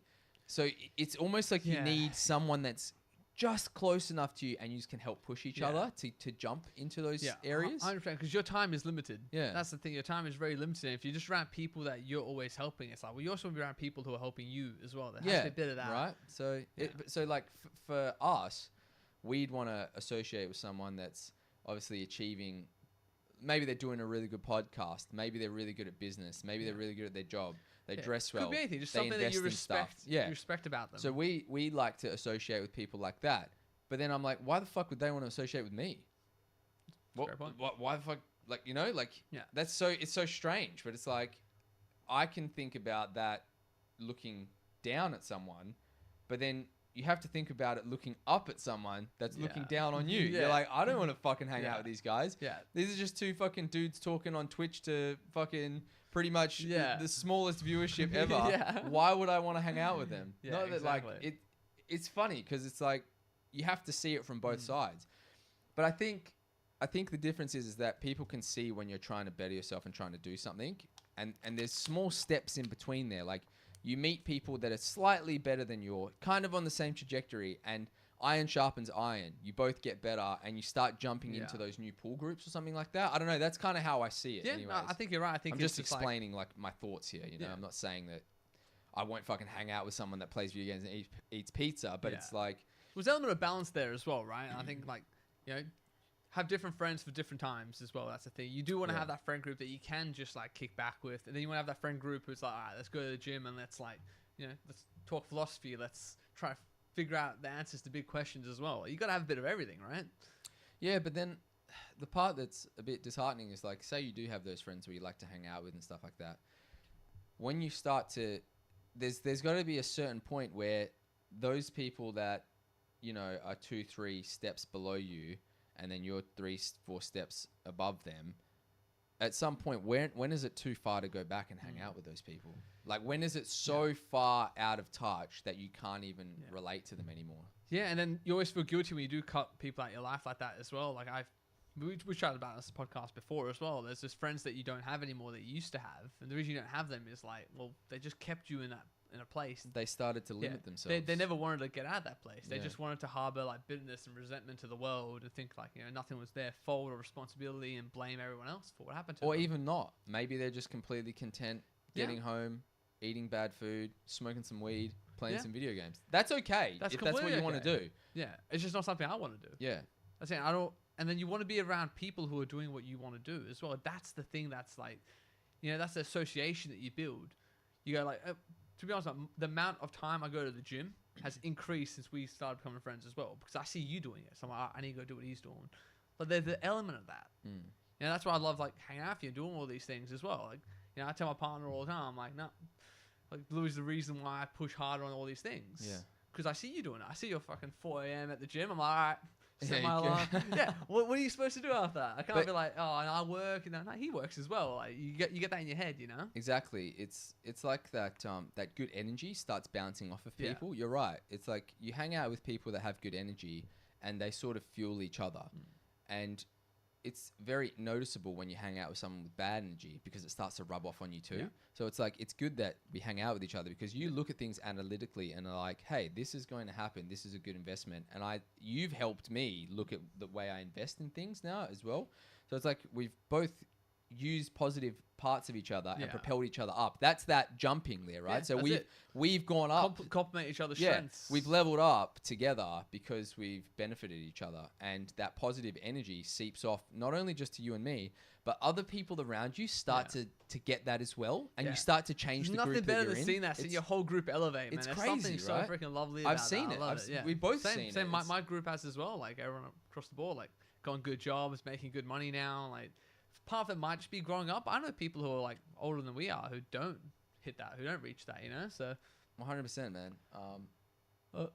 Lad, what's up, man? Looking aesthetic. Thank you, brother. you're so tanned. I know I'm tanned as Get shit me. right now. Eh? I'm not really this pasty. This is just a comparison thing, man. I'm quite olive complexioned. I'm Eastern European. And I think it's because your side is a little Motherfucker. bit darker over there. Yeah. But like I look so like I'm bronze right now because I've just come back from Europe. It's but bullshit. It's crazy Absolute how bullshit. different we look. Nah. Like I'm gonna Darko start looks tanning. like a Dracula motherfucker over It's here. fucked, man. I And really I do. look like the fucking fountain of youth over Jesus. here. It's actually I look like I'm insane. 20 years older than you, bro. I It's know, not it's right. fucking nuts, Nah, man. this is fucked. I'm getting tan now. I'm gonna go stand Gotta outside. get a the sun. tan on. No, I'm getting a tan on. But thank you, brother. I hope you're doing well, man. What are my thoughts on the P. Diddy situation, man? We actually touched on this Yeah. last week. Yeah, I'm still watching it. I saw the guy from One Direction. Oh died. yeah. Did that? Someone just sent me a clip of him like in an interview not that long ago talking about Diddy and all these things, and like the interviewer got really uncomfortable. Salma Hayek was with him. She got really uncomfortable, and then like the guy's dead a few weeks later. Yeah, it's nuts. I saw some shit. Actually, I don't know if you guys heard about this. It's the P. Diddy sort of stuff, and there was this lady. I can't remember her name, but there were some allegations that came out, and she said that Jay-Z and Beyonce were like hanging out with P. Diddy and stuff, and Piers Morgan had this lady on, and she said some stuff. Yeah, and then Beyonce and Jay-Z's lawyers contacted Piers Morgan and were like, "You need to fucking take this down or censor it," and he did censor it, and now there's like, oh, so the show is not really uncensored anymore, Yeah. and it was just all this weird shit going Man, on. I man. keep was hearing. like, what the fuck? I hear heaps of rumors about like Beyonce as like a freaking like psychopath in there. Have you seen the thing that apparently all the women who win the VMAs, the award, the first thing they have to do is thank Beyonce. If they don't thank Beyonce, that's it. They're done. Is that true? And there's like 3 or 4 who won it who didn't thank Beyonce and like died shortly afterwards. They're actually legit. There's like 3. There's Bro, Left this Eye. sounds fucking There's tinfoil hat to me, bro. Put on here. Put on here like the amount of clips you can find of female singers winning an award, and the first thing they do with a terrified look in their face is like heap praise on Beyonce. Every single time. From Adele, there's freaking what's her name? Lizzo. There's so many of them. The first thing they do after they win, and people are saying Kanye West is aware of this, and that's why when Taylor Swift won it, he immediately grabs the mic and heaps praise on Beyonce, and he did it on Taylor Swift's behalf, because he knew what the rumors were, that Beyonce hated being outshone in the industry, and she would take anyone down who won the award over her. This is a This is long-standing full fucking thing. conspiracy Yeah, right no, now. Honestly, this is crazy just how much there is about this. And there's a guy who actually made there's a rapper made a song about this. It's called She Knows, and the whole thing is like subliminally like saying about this. He's like She saying, knows from J. Cole. yeah, dude, put the lyrics of that up. He talks about the singers that died, and he even says she knows, and he's referring to, people say he's referring to Beyonce in that. I don't know if it's J. Cole.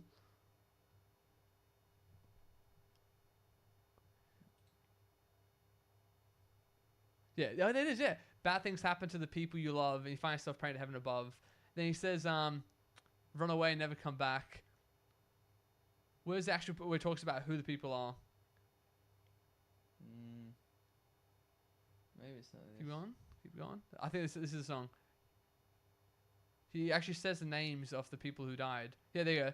Rest in peace to Aaliyah. Rest in peace to Left Eye. So look into Aaliyah and Left Eye winning the VMA and dying shortly afterwards. And then look into, what was her name? That lady did mention Aaliyah, actually. Yeah, no. Dude, this is actually quite wild, this one, man. This is quite wild. I don't think it's a conspiracy on this one at all. I think this looks crazy. fucked. I didn't know that was what. And this then was apparently about. what's her name as well? Amy Winehouse. She won it as well. Shortly after, went to remission, died. But she was full on drugs, though. Yeah, but she was clean. She was clean for ages, and she won the award, and she didn't thank Beyonce after it, and then her life just deteriorates and spirals down. She's dead within like months afterwards. There's so many instances of this, and you watch them like thank Beyonce when they win. The ones like who thanked her, dude, they look terrified, man. Yeah, Cat Williams has talked about it as well. So The- hang on a second. So explain this again for so the the idea is Hold on that 1 second. Is it? I Alright. just need to figure out which one is our multicam. so multicam Right, out right. here, right? So the idea is that Beyonce is basically a psychopath, hates being outshone in the industry. Anytime a female actress blows up, starts getting really big, wins an award ahead of her, she doesn't like drop to her knees and thank Beyonce, that's it. Like, that's it. There's a whole orchestrated thing behind it where P Diddy's involved as well, or Jay-Z. That's it. That person's And gone. you're telling me that J. Cole wrote the song Yes. She Knows, and Yes. the reason he says rest He in peace references two of the most prominent actresses or singers who died. So he says, rest in peace to Aaliyah, rest in peace to Left Eye, Michael Jackson, I'll see you just as soon as I die. There is the story about Michael Jackson. There's actually a quote from him where he calls out a producer because he says that Mariah Carey came to him crying, like terrified. He's on stage. This was shortly before he died as well. You can find that as well. Michael Jackson started speaking out against it. He even dropped the name of one of the people who was like apparently stalking Mariah Carey because she was the same thing. She was getting too big and she won an award and she didn't drop to her knees and thank Beyonce for it. And if you just go put Lizzo thanking Beyonce, Adele thanking Beyonce, all these things, and the way that they do it, man, it looks like they are terrified, man. They look terrified. There's this fear in their eyes, and the camera always cuts to Beyonce as well. Now go next one. Just Adele thanking Beyonce. It's so uncharacteristic the way they do it. And then when you look at what Kanye West did through this context, the fact that he snatches the mic away from Taylor Swift and just puts praise on Beyonce immediately afterwards. But that could just be Kanye wilding out though as well. Why is everyone thanking Beyonce on TikTok? Oh, that's 7 people. That's days people ago? dropping like the freaking because it's like a well-known thing through Why there. is everyone doing those thank you Beyonce Yeah. TikToks? Everyone's actually read put- this shit. Hold on Is a everyone just second. putting like the freaking? Social media has been ruined with a wave Troller. of memes which have people thanking Beyonce and seemingly anything set to J. Cole's She Knows. Yeah. The meme stems from conspiracy that sees Queen Bee wield immense power, acknowledging that multiple musicians have thanked the singer while accepting an accolade on stage, despite being seemingly So unrelated. Adele, Britney Spears, Lizzo, Lady Gaga, all across the board, man. All across the board. And the two that didn't, or three that didn't, Amy Winehouse, Left Eye, and Leah. They didn't say anything about it when they took their award. And yeah, well, you know exactly what happened to them. Wow, I didn't know any of this. Yeah, dude, So- this is wild. Man. I talked to my mate Luke about it. He was aware of this as well. It's like a well-known thing for people that follow this stuff. Like, it's been rumored for a while. Dude, you know what I'm going to do? I'm going to clip us talking about this and put She Knows in the background. Dude, that would be wild. Could you imagine? That would might go actually be a off, viral yeah. clip. But look into what happened to Left Eye and Leah, and it was right after they won. I think it was the VMA. They won the award. They were blowing up in the industry. They were getting really popular. Fuck, this is so weird. And I think Beyonce has this psychopathic thing about no one can outshine her. But this could just be all fucking hearsay. it could be, but the way that they think of it, it's absolutely. Yeah. It gives you a weird feeling to see them actually on stage. I think for it, like it is so much praise, man. For some people who had no interaction with her in their career at all. It's like she allowed them to Yeah. win or something She like gave that. you the grace, or they did win legitimately, but they have to make sure that they say who is Thank actually you the to best. Queen Bee. Yeah, So it says Kanye West tried to save Taylor Swift from Beyonce. Fans Yeah. speculate. One of the most notable instances of a seemingly uncalled for vote of thanks to the star came during the VMAs in 2009 as Taylor Swift began to deliver her acceptance speech. West interjected to declare the award should have gone to Beyonce instead. However, Yeah. some claim that the move was an effort to save the blank space page singer, blank space singer from Fate of Doom. Yeah. He delivered one of the most memorable calls. Yeah, all right. So and then you go here as well. There's Adele literally like crying, thanking her. There was Lizzo like literally like pouring so. It's almost artist of my life, Yeah. Adele says she was. it's I can't gratuitous, possibly- man. I can't possibly accept this award. And I'm very humbled and I'm very grateful and gracious. But the artist of Beyonce, Of my life is Beyonce. What a weird fucking thing to say after you've won an award. To grovel and be like terrified, and there's looks of actual fear in their eyes when they hear their name get called out for the win. And it's not one, man. It's like all across the board. so All across however, the at board. one point in the night, Adele dropped her accolade, shattering it into 2 bits. Some fans began theorizing that the move was intentional so Beyonce could get a piece of it. However, the theories have since been debunked following a backstage video that came out Yeah, showing the I singer don't talk trading about in a that. damaged That's trophy. people's looking into why she broke Yeah, it. yeah, that's fucking crazy. But look into Aaliyah and Left Eye. Just see what happened to them. The story about them, how they died. Let's just see if there's any shenanigans about it. Let's see So what the some actual people are official saying- story is. Some people are saying she knows. Oh, sorry, whoops. Some people are saying she knows is going she, as in Sean. Jay-Z first name, knows, as in Knowles. Beyonce last. Beyonce, I'm not too sure about Beyonce that necessarily. I knows. think he's just trying to say that she knows what's happened to these people. Whether he's suggesting that it's not Beyonce directly who does it, it's Jay-Z and like whatever the thing that they have going on. But just look into Aaliyah and Left Eye. I just want to remind myself. I looked into it. They both died suspiciously, but I want to know what it was that happened to them exactly. I will. I just want to read this here. So in the song "Illuminati" by J. Cole on the same album, She Knows, as she knows. So in the fuck, I can't even read today. What's wrong with me? In the song, fuck bro, I'm so cooked from last night's. Do you want me to read it? In the listen, hang on. Okay. Let me In the get, song let me- Illuminati by J. Cole, on the same album as She Knows, he's talking about the Illuminati, and then he mentions Beyonce and the Oscar in the same verse. The chorus of the song says, "Sometimes I brag like HOV, born sinner, the opposite of a winner." Strange. Queen Bee has been the subject of several conspiracy theories over the years, including secret ties to the Illuminati. She has also been accused of incorporating subliminal messages in her videos. That's a whole other side of things, but for this one here, it's a pretty standard conspiracy. The actual conspiracy, not to get yourself devolved too much of this, is just that she hates being outshone. You can see stuff happening with Destiny's Child, all the rest. She went solo. She hates being outshone. Anytime a young black singer or young singer took the limelight away from her, something bad happened to them. And that is like a long-standing thing. Like, look at what happened to Left Eye and Aaliyah. What happened to Aaliyah? Yeah. What does anyone know? Anyone in chat know? PDF files and Devil Worship, whole worshippers. industry. I think so. Yeah, I think so. I've seen so many things where she's doing like weird symbology and. So R. Kelly was the one that groomed Aaliyah. Is that right? Well, yeah, I think it's all linked. I think Beyonce and P Diddy have a lot. Oh, hang on, that was she died in a plane crash. Yeah, so there's that one there. Now look at Left But Eye. she was getting groomed by R. Kelly, I think. Yeah. If I'm correct. But the main thing is she won an award shortly before this. So she won an award. She won an award shortly before this. What happened to my mate Afro Man? Oh, Ash. Ash is still around. I haven't actually seen him for a bit. I chat to him every now on Instagram, but I haven't seen him, man. He's busy working. Ash works. I'm not gonna, I don't know if he's put his job out there, but I'm not going to say that. But he works quite a bit and pretty good job. But yeah, just busy, man. Full on. Yeah. He's always busy doing shit. Put Left Eye on as well now after this. So what happened to Left Eye? Just keep the same text in. Just change the name at the end. Left Eye. So one died in a plane crash. So car crash. Fatal car crash. So all of them shortly after winning as well. Yeah, right. And most importantly, they didn't thank Beyonce after they won. They were competition. But you know, it's They very were competition, easy bro. to push back on this. It's very easy to link these two things together, right? Like it could just be bullshit. It could just be bullshit. It could be at the fame of the win, but like that, two unfortunate accidents happen to two singers who take the limelight away from you shortly after they win the award. Very strange. Very strange. Like, if you think this is all legit, I've got a vaccine I'd love to sell you. Yeah, maybe. Dude, we know that when it comes to money, when it comes to like power and status, all these things, these people are freaking lunatics, man.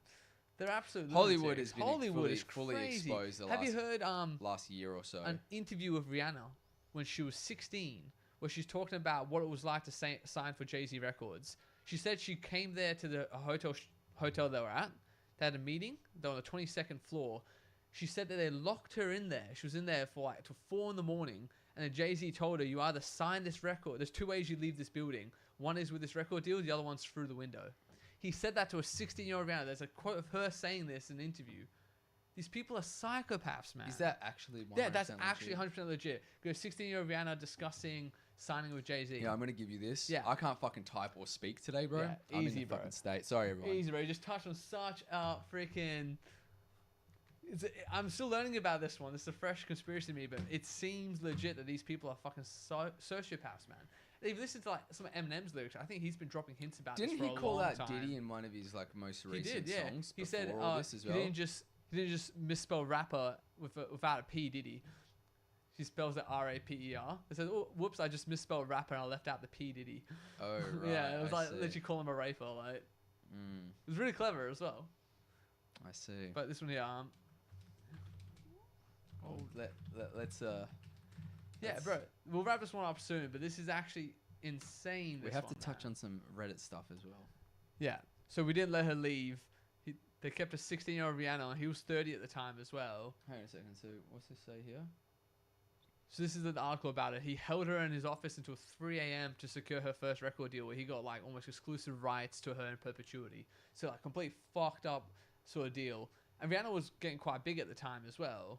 So I'm saying Jay-Z is like has so much power and influence in that sort of space that I think if any singer was starting to outshine Beyonce, I think he saw to it. I'd say. So. Yeah, that video of Justin Bieber with P. Diddy and like that's what the lady said on Piers Morgan that Justin Bieber's like mouth was wet in the clubs, like he was fucking being forced to go down on P. Diddy. I remember seeing that was disgusting. I heard about that. Did you see the video? It was so disturbing that. You see the video of P. Diddy meeting up with Justin Bieber after patting a him year? down for a while? No. It was like after a year, and they like we're doing this interview, and he's like, "Hey, like, why have you been hanging out with me and stuff? I haven't seen you." He's like, "Oh, like." Justin Bieber seems really scared. Yeah, as well. He's like, "Oh, sorry, like." I heard you try to contact my manager. He's like, yeah. He's like, oh, maybe I'll give you my number now. He's like, yeah, let me get your number. Did you see the other one where they met up like strange. a few years after that? No. They meet up and P. Diddy comes up to. It looks like he's trying to hug him, but he's actually patting down his chest like he's making sure he's not doesn't have a wire on him. There's a video of that as well. And P. Diddy meets Justin Bieber and pats him down for a while. This was like a year or two ago. He's like definitely like an asset, right? He was like some sort of like agent, federal agent or something like that. We're talking about the freaking Russell Brand thing where he was holding that egg. I told you about that, didn't I? We did speak about that. Yeah. There was an interview with Russell Brand after Game to the Greek where he talks about P. Diddy, and it is disturbing. Like if you listen to it normally, I watched that whole thing. Like where he's like he's a really forceful man. He makes you do things that you might not want to do, but you think to yourself, "Oh, he's a powerful guy. I might as well do." It's like he's dropping hints that like all this fucking weird shit happened. Yeah, he's like, I wouldn't want to get on his bad side sort of stuff. Like and then he talks about how like I told you the story about the egg test that they made fucking male rappers doing shit like that. If you want to sign with us, like, this is what you have to do. It's bizarre as hell. And there's a random photo of Russell Brand posing with P. Diddy holding an egg. Fucking weird, man. I don't know. I hope not. I like listening to Russell Brand, but I've rather listened to him since then. I'm like, fuck, I think he was part of this shit. He has sort of like, he pulled himself out of it though. Pulled himself out of it, but you need to come clean. You need to be honest. Like, yeah, I don't know, man. It's fucking weird. Yeah. All this stuff is weird. Yeah, someone said, yeah. Now imagine that you have a 16-year-old daughter and older man said this to her, man or woman, would you be okay with it? I don't even have a daughter and it's hard no for me. Well, scroll up so you can see what he actually said to her as well. So that's the clip. So here, up, scroll up. So this is where his quote is right here. So it says, he told them, "We don't sign songs here. We sign artists. But there's two ways you can leave here. One is you go through the door if the deal's signed, or you go through this window and we're on the 29th floor." He said that to a 16-year-old Rihanna who was there. She was like, "I'll sign over my songs, but I don't want to sign over in perpetuity, like me as an artist." And he basically threatened her and forced her to sign a contract that says for her whole life as a musician, he has control.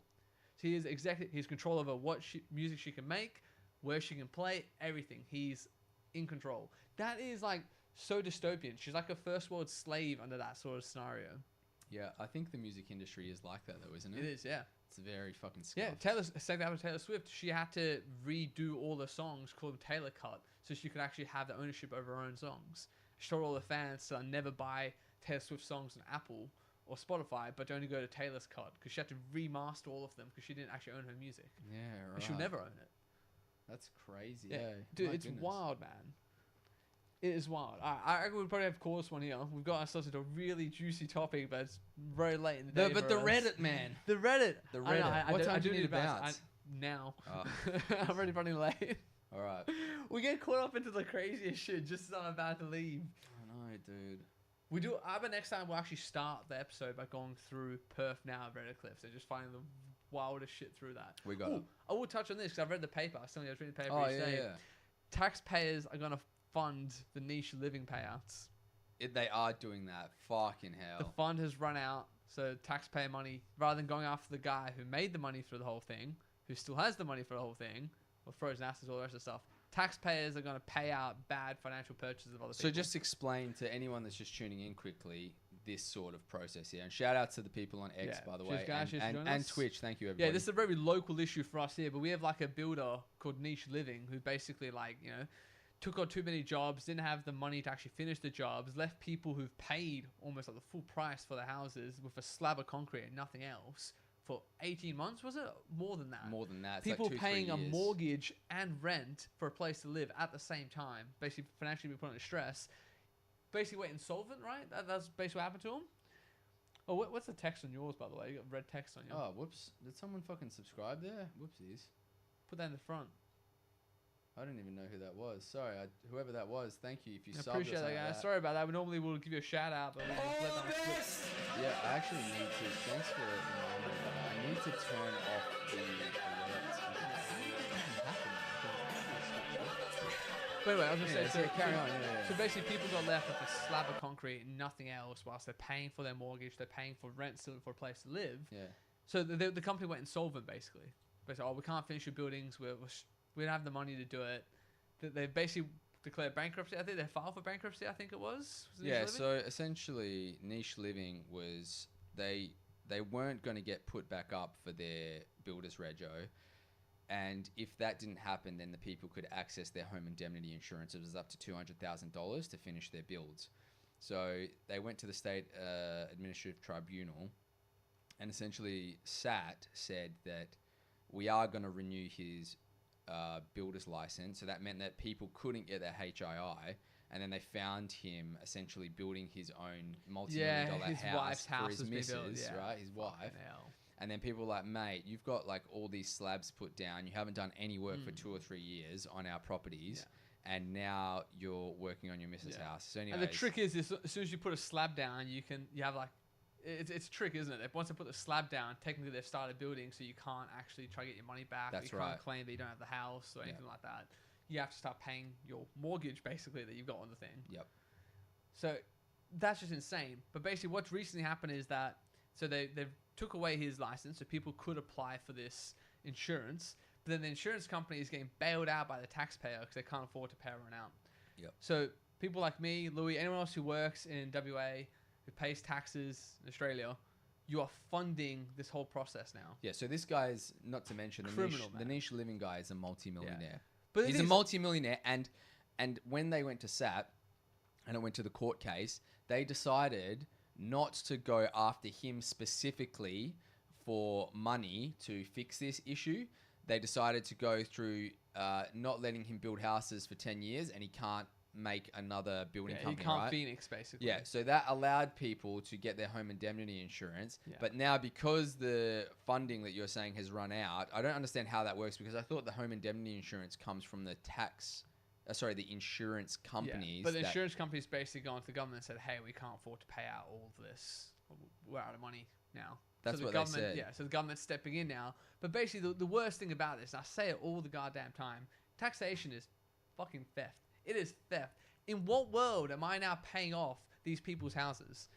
Yeah. And I feel bad for the people who got stitched up by this 100%. guy. But in what world do my tax dollars now go to funding this whole operation? I don't have I don't have a dog in this race. Why are we paying for it? Well, I think the greater issue here is, why did they not go after him specifically to recoup this money? Because then it becomes a taxpayer bailout, exactly like what happened when Wall Street completely crashed the market. The American government had to bail out Wall Street. Bail out the banks. Yeah. Yeah. Look, it's a great point, but they'll say that the reason they did it that way was, rather than having it lost up in the legal system trying to get the money back, they were trying to help out the people who are in a crisis, not able to afford the mortgage and rent at the same time. So by doing it the way they've done it, they get the money to the people quicker. True. But now it's taxpayer money. And I think that's the worst thing about it. Why is the system built this way?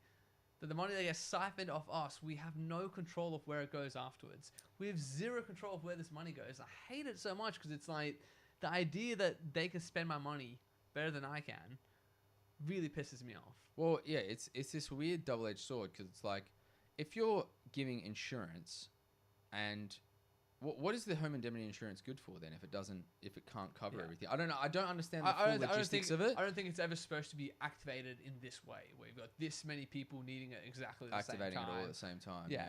You're supposed to have other pieces in place not to let this happen, basically.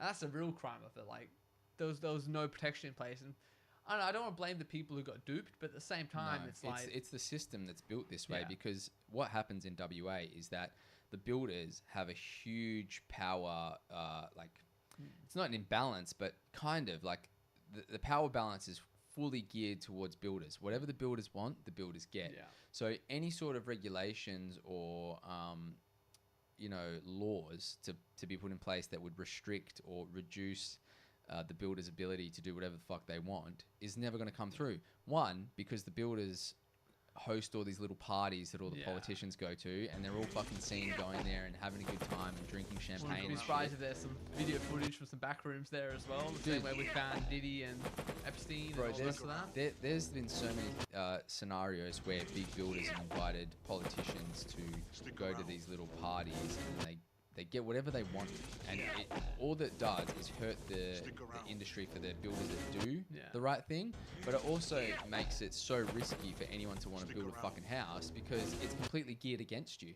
The builder can do whatever they want. You've just seen it right here, right now. And that's the problem with Land Corp from Tim. Yeah, that's a whole one to get into on itself. The amount of corruption that was happening there with Land Corp. And welcome, Tim, brother. How you doing, man? Good to see you. Tune in again, mate.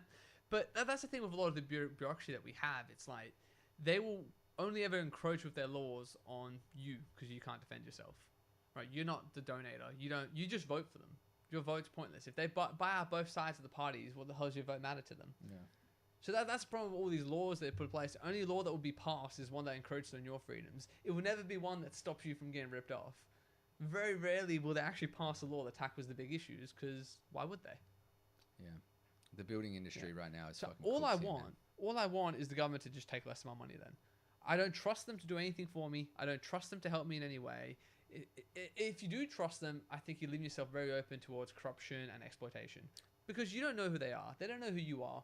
Why would you assume in good faith that they're only going to act in your best interest? Look, it seems naive, right? To push back on that quickly, I think that there is, I'm not going to say too much, but I know that there's people in government that do great work.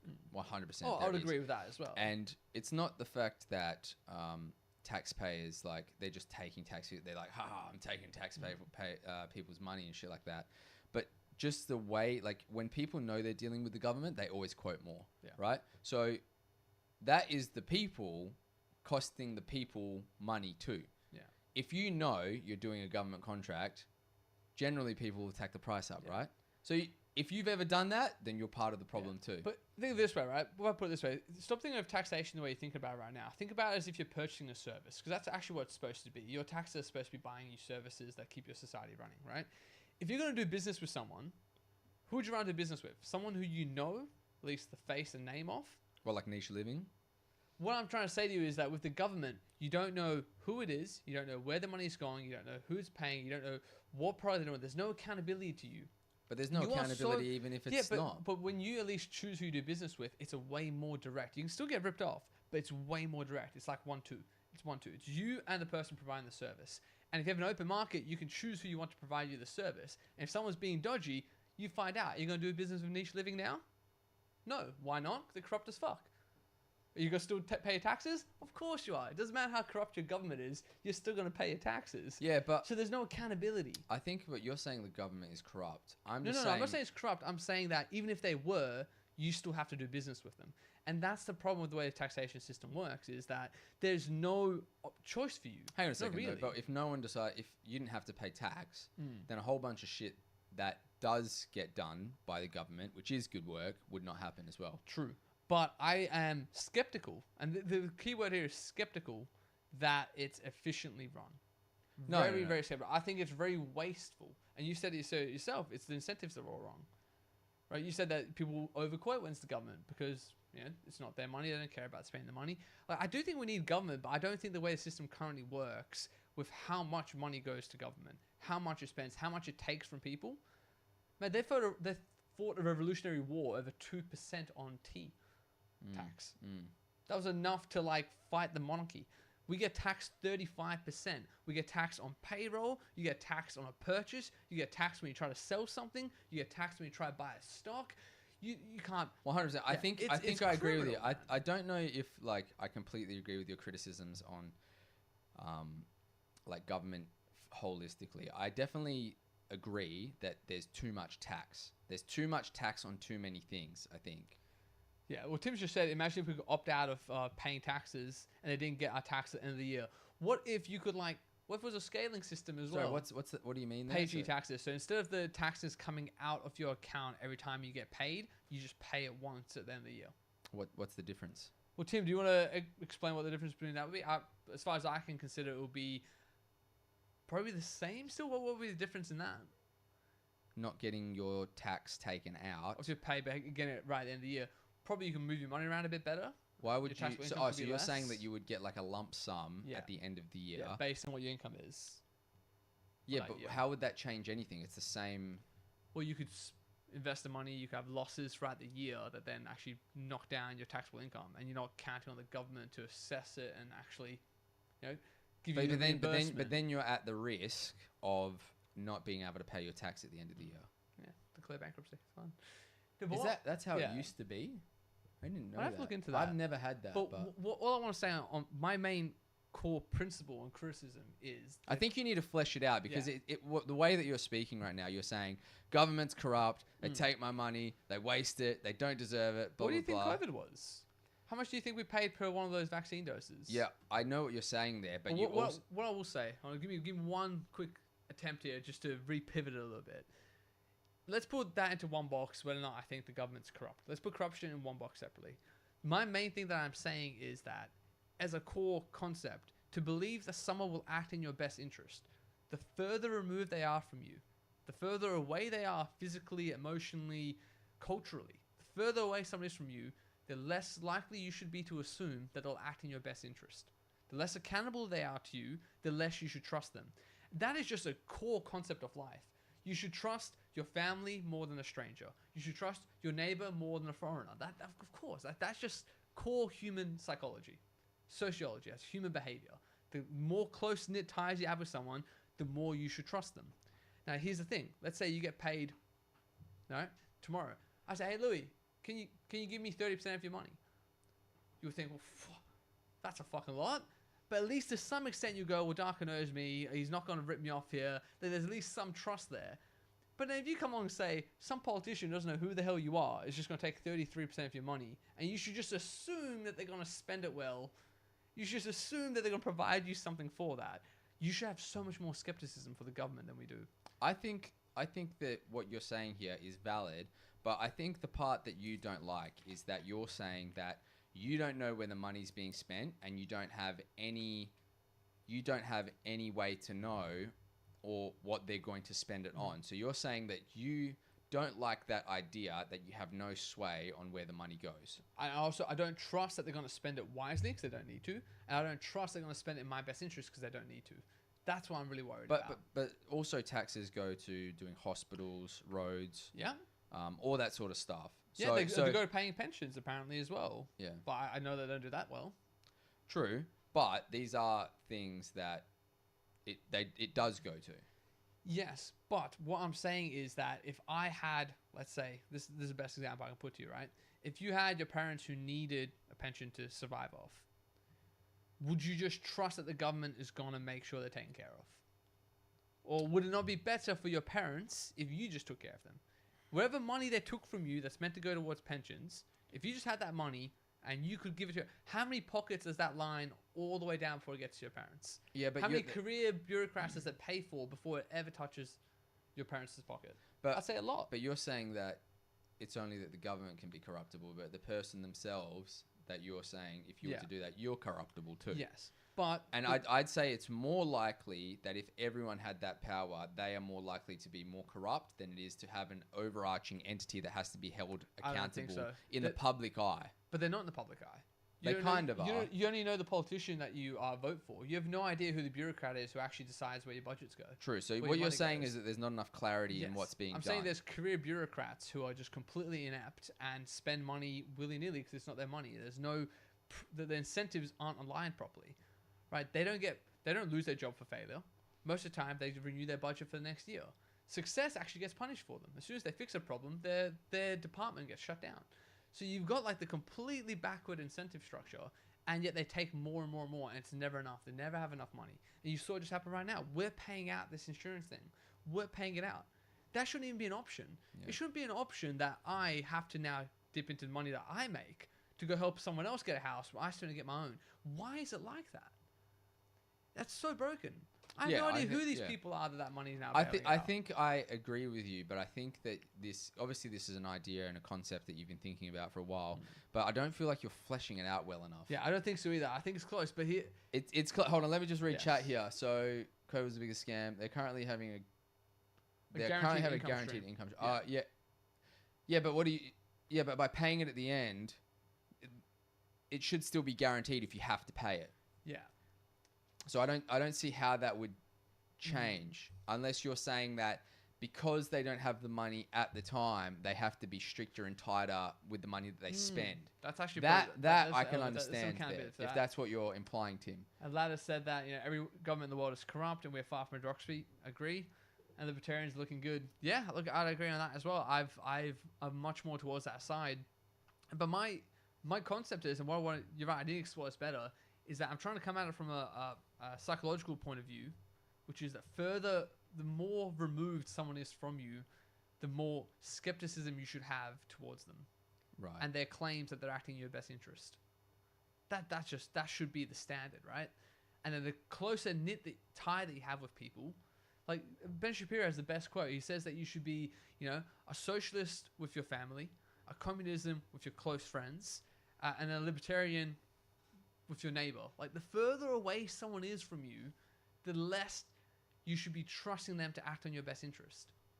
And the government is like that concept on its head. It's completely backward. It's people that we have no idea who they are, taking more of our money than any friend that we have. No one else that you know is getting 30% of your income. No one. Not your partner, not your family, not your kids, for God's sakes. Let alone 40, 50% of your income. You're giving more than half your money at times to people who have no idea who they are, who have no real accountability to you, who have no incentive to really do anything for you. It is madness, and we all just accept it as if it's like this standard thing. Oh, that's just how life works. It never worked like this before. We used to go to war for way less than this. True, we did. Taxation is theft, brother. It is theft. It is. Wait, I'm telling you. I'm gonna make some stickers. Get him a bumper sticker. Right Taxation is theft. Taxation is theft. Hang on a second. All right, so you're talking all this shit. All right, give me a solution. I'm not. I know it's a crazy question to ask. Give me your Darko's 1 minute solution, please. I think what we need to do, and what would be really good to see what happens if Trump wins in America and brings Elon Musk as the government efficiency director. I cannot wait. I cannot wait for the waste that he uncovers. I cannot wait for Elon Musk to say that this department is spending 95% more money than it needs to. I cannot wait to someone rip this goddamn Band-Aid off and show us what we all know is happening, which is wastefulness, left, right, and center. Career bureaucrats, no accountability. They've got no targets. They've got nothing they're meant to hit. I know it, man. You know it. I know it. There's no way that the amount of money they take is justifiable. There's no way they're only taking enough. There's no way they're only spending what they need to spend. Anyone who believes that we're not being rorted left, right, and center is so naive, man. You're telling me the $10 billion to build like some submarines was a fair price? You're telling me that not every single contractor and consultant didn't like rub their pockets full of like countless taxpayer dollars? You know it in your heart, man. You know we're being screwed here. Everyone knows. I'm not saying stop it entirely. I'm saying stop wasting it. There's no way that this current system, because we didn't used to operate like this. It didn't used to be 40% of your money was needed to keep the lights on and the streets intact. That wasn't the way it was before. That's only been the last 80 odd years. We existed for a long time before that, man. I don't think this is the best way to be. I think we're being robbed. Like they're stealing from your front pocket and not your back one, so you don't notice. Fuck, that was scathing reports from. So your opinion is that you need to peel the covers off to be able to have a more in-depth look into where the money's going, 100%. How it's being spent, and is there wastefulness going on. You think that'll fix the issue? When we have the head of the ombudsman, the director of the ombudsman, the one organization that is meant to be looking out for the worker, stealing $200,000 in just one calendar year, bro.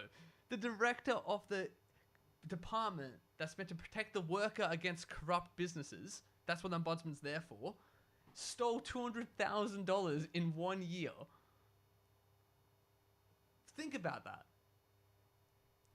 It's a lot. That's a fucking lot, It's a man. lot. And I In think just that 1 year. the part is that he is supposed to be the person that you rely upon Yeah. to stop shit like this happening. Yes, That's where it's like a fatal blow. Yeah. You know. Yeah, I think so as well. But because of this happening, you would assume now that there's going to be things put in place to make sure that that doesn't happen again. Yeah. You would hope. You'd hope, but I wouldn't trust they would, because I think a lot of them are doing that. So Tim's saying, what if you choose not to pay? at the end? You See, go to but jail. then You you go go to to jail. prison. Yeah. Yeah. So, lad says that's a very deep rabbit hole that can go into so many So, directions. Timmy was saying that to Lad. Oh right. Yeah. Pay tax, allow government to extort you. Inflation is theft. Taxation is extortion. Yeah. You know what else is theft? Superannuation. Well, hang on a second. Now I don't know about that. Full Millet. I don't know what the fuck is that. Millet is the president of Argentina. He came in. They had like 34 fiscal quarters of deficit, gone back decades. He came in with a complete concept. Oh yeah, of I did hear about this. Cut all this down, and he's finally got inflation on food down. He's actually fixing their economy with exactly what I'm talking about here. It's necessary. Oh, how about this? Do you think we need to be paying $100,000+ a year to have a minister for men's change, a minister for men's behavioural change, which is what the federal government introduced? There's a whole department that's collecting a full-time salary in our federal government right now, run mostly by women, by the director's a woman of this department, about how we can change the attitude of young men.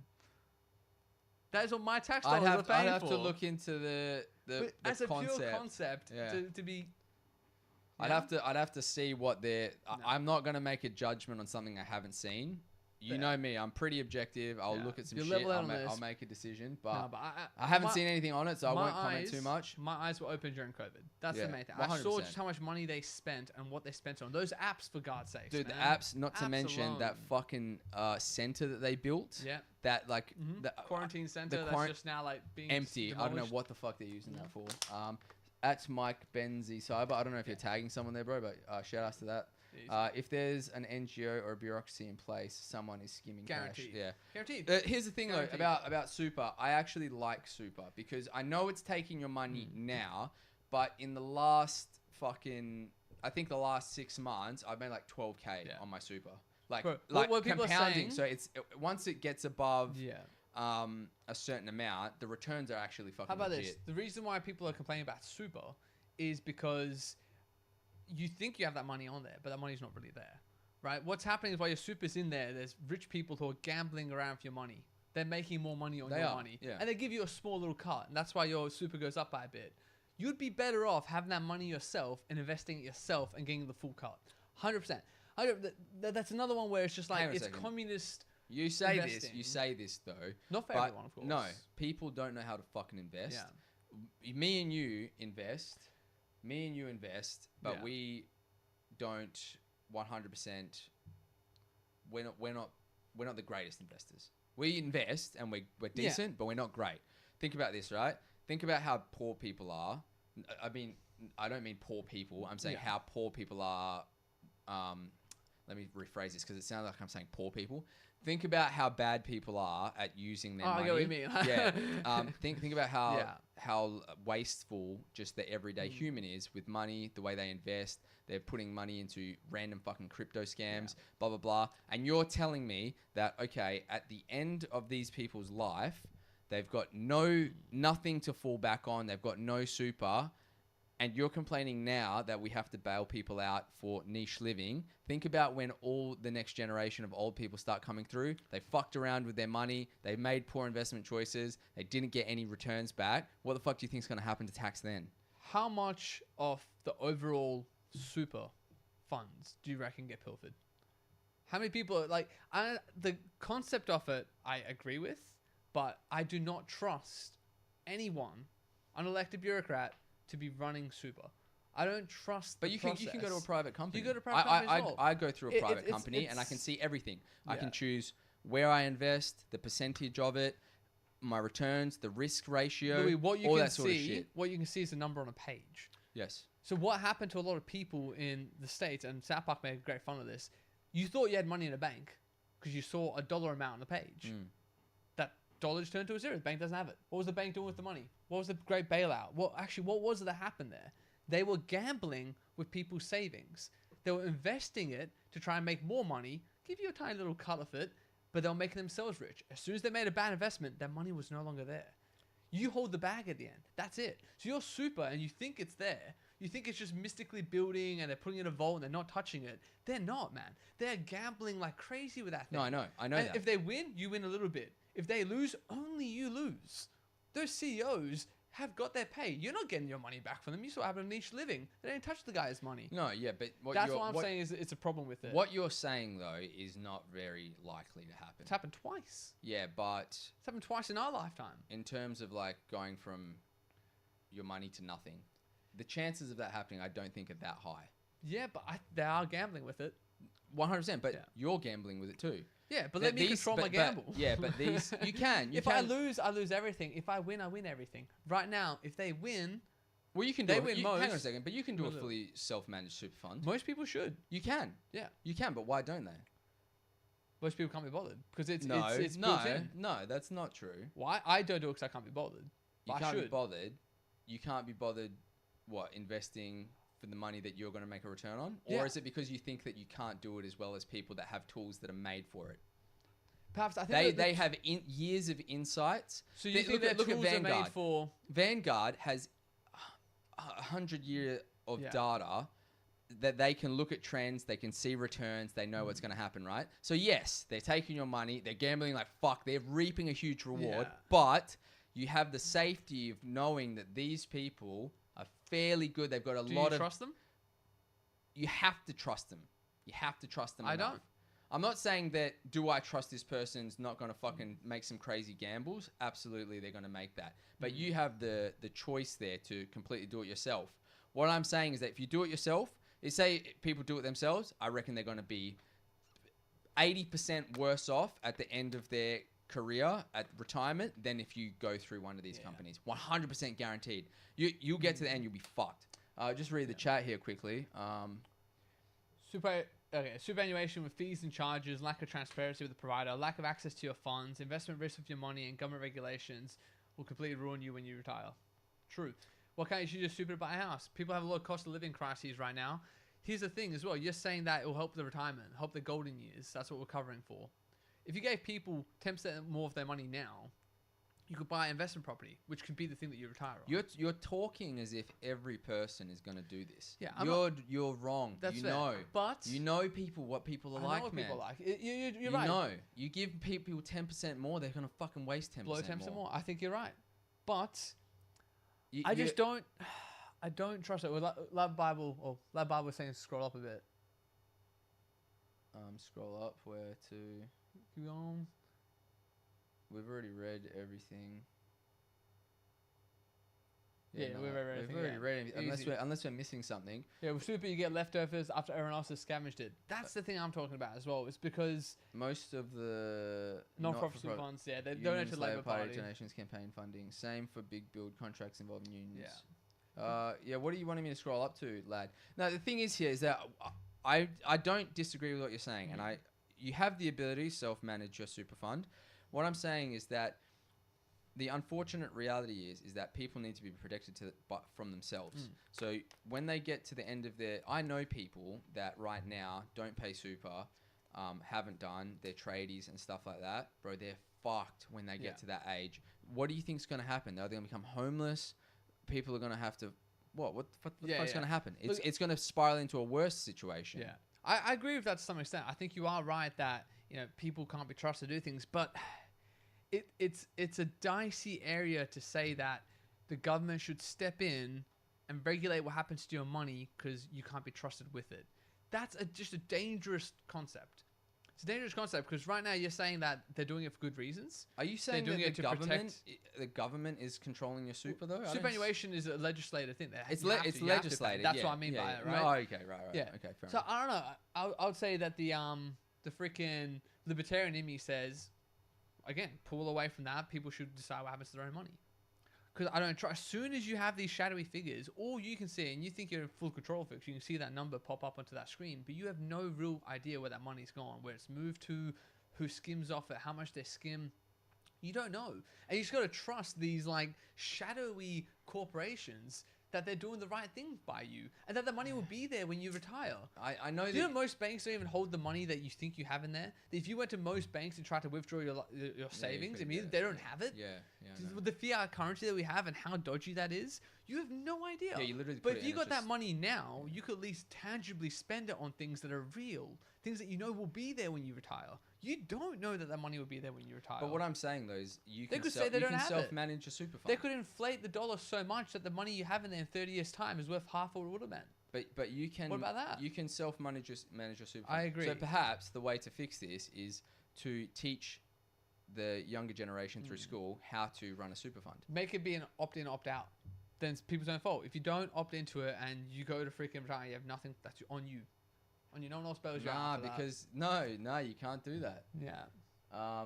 And g'day, Elemental. Good to see you, brother. Yeah. By the way, guys, you guys always tune in later Just on as we're about to when we're wrap up. finishing. Is there a reason why you guys tune in at the time you tune in? Because we can try and adjust the time so that more people can actually tune Yeah. in. It just make it, because we try and do it early to get it out of the way, but it seems like everyone starts coming in like 11 o'clock onwards. So just let us know.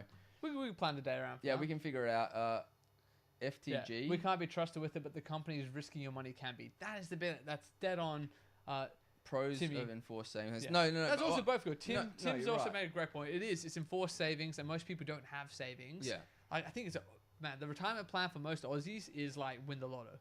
It's a real problem. Yeah, Like, it's we fucked. don't have It's much. ridiculous. But what I'm saying is that I'm not saying that all people can't be trusted with money. I'm just saying Majority for or the average. intent of what the Yeah. superannuation is, I don't Yeah. think that 95% of people have the ability to do what is necessary to ensure that your super is Yeah. actually going to work. I think we can find some common ground here because I also agree with the concept of why they've done it. I agree with the idea behind superannuation. I think it's forced retirement plan, force people to put rainy day savings because most people don't do that. I agree with that. What I don't trust, and what a lot of people in the chat are saying here as well, is I just don't trust the institution that forms up around it. I don't trust the business of superannuation management that forms up around it. I don't trust the for-profit, very, very for-profit business that pops up around it. Yeah, you're fucking. That's what I don't The part trust. that you don't trust is that they're fucking The slinging execution. your money. Yeah. Like, yeah, dog, fucking. Exactly. Got This is it. Porsche, fucking. Right? So whatever. I trust that the best of human intentions went into the design, but I also know that the worst of human depravity goes into the execution. And that's what I'm trying to get across to you. The intentions behind the design of it can be pure and altruistic. The execution will always be corrupt because humans are corrupt. And the more space you give humans to be corrupt, the more corrupt they will be. History shows us that in every country. Communism had great ideals, dog shit execution. Socialism, great ideals, terrible execution. It pops up everywhere. But I think that super does work. I think it does I work. hope it does. I hope the money they say is there when I need to access it. But It will- we'll see. it will- Maybe when we retire, you'll look at me and go, "This fucking dog's got me." And I'm Maybe. like, "What can you do, bro?" See, it's interesting because there's one more thing I want to talk about with super. It will come a time when everyone relies on the gov. Cons, high fees, poor return, lack of flexibility, can't use it where you need it. You You can avoid paying it, you go to jail if you do something else with it. old man habits. Fuck the Happy gov. show. I'll agree with that. Oh, but fuck that's- the gov FTG. Dude, we should get an That's FTG it. up there. FTG, put the Nah. dual cam so you can see what it look like for people. Oh, right, right above over the it. sign, Over here. Boom. Just an FTG. FTG. Now I think taxation is theft is for me is the one I'm really fucking.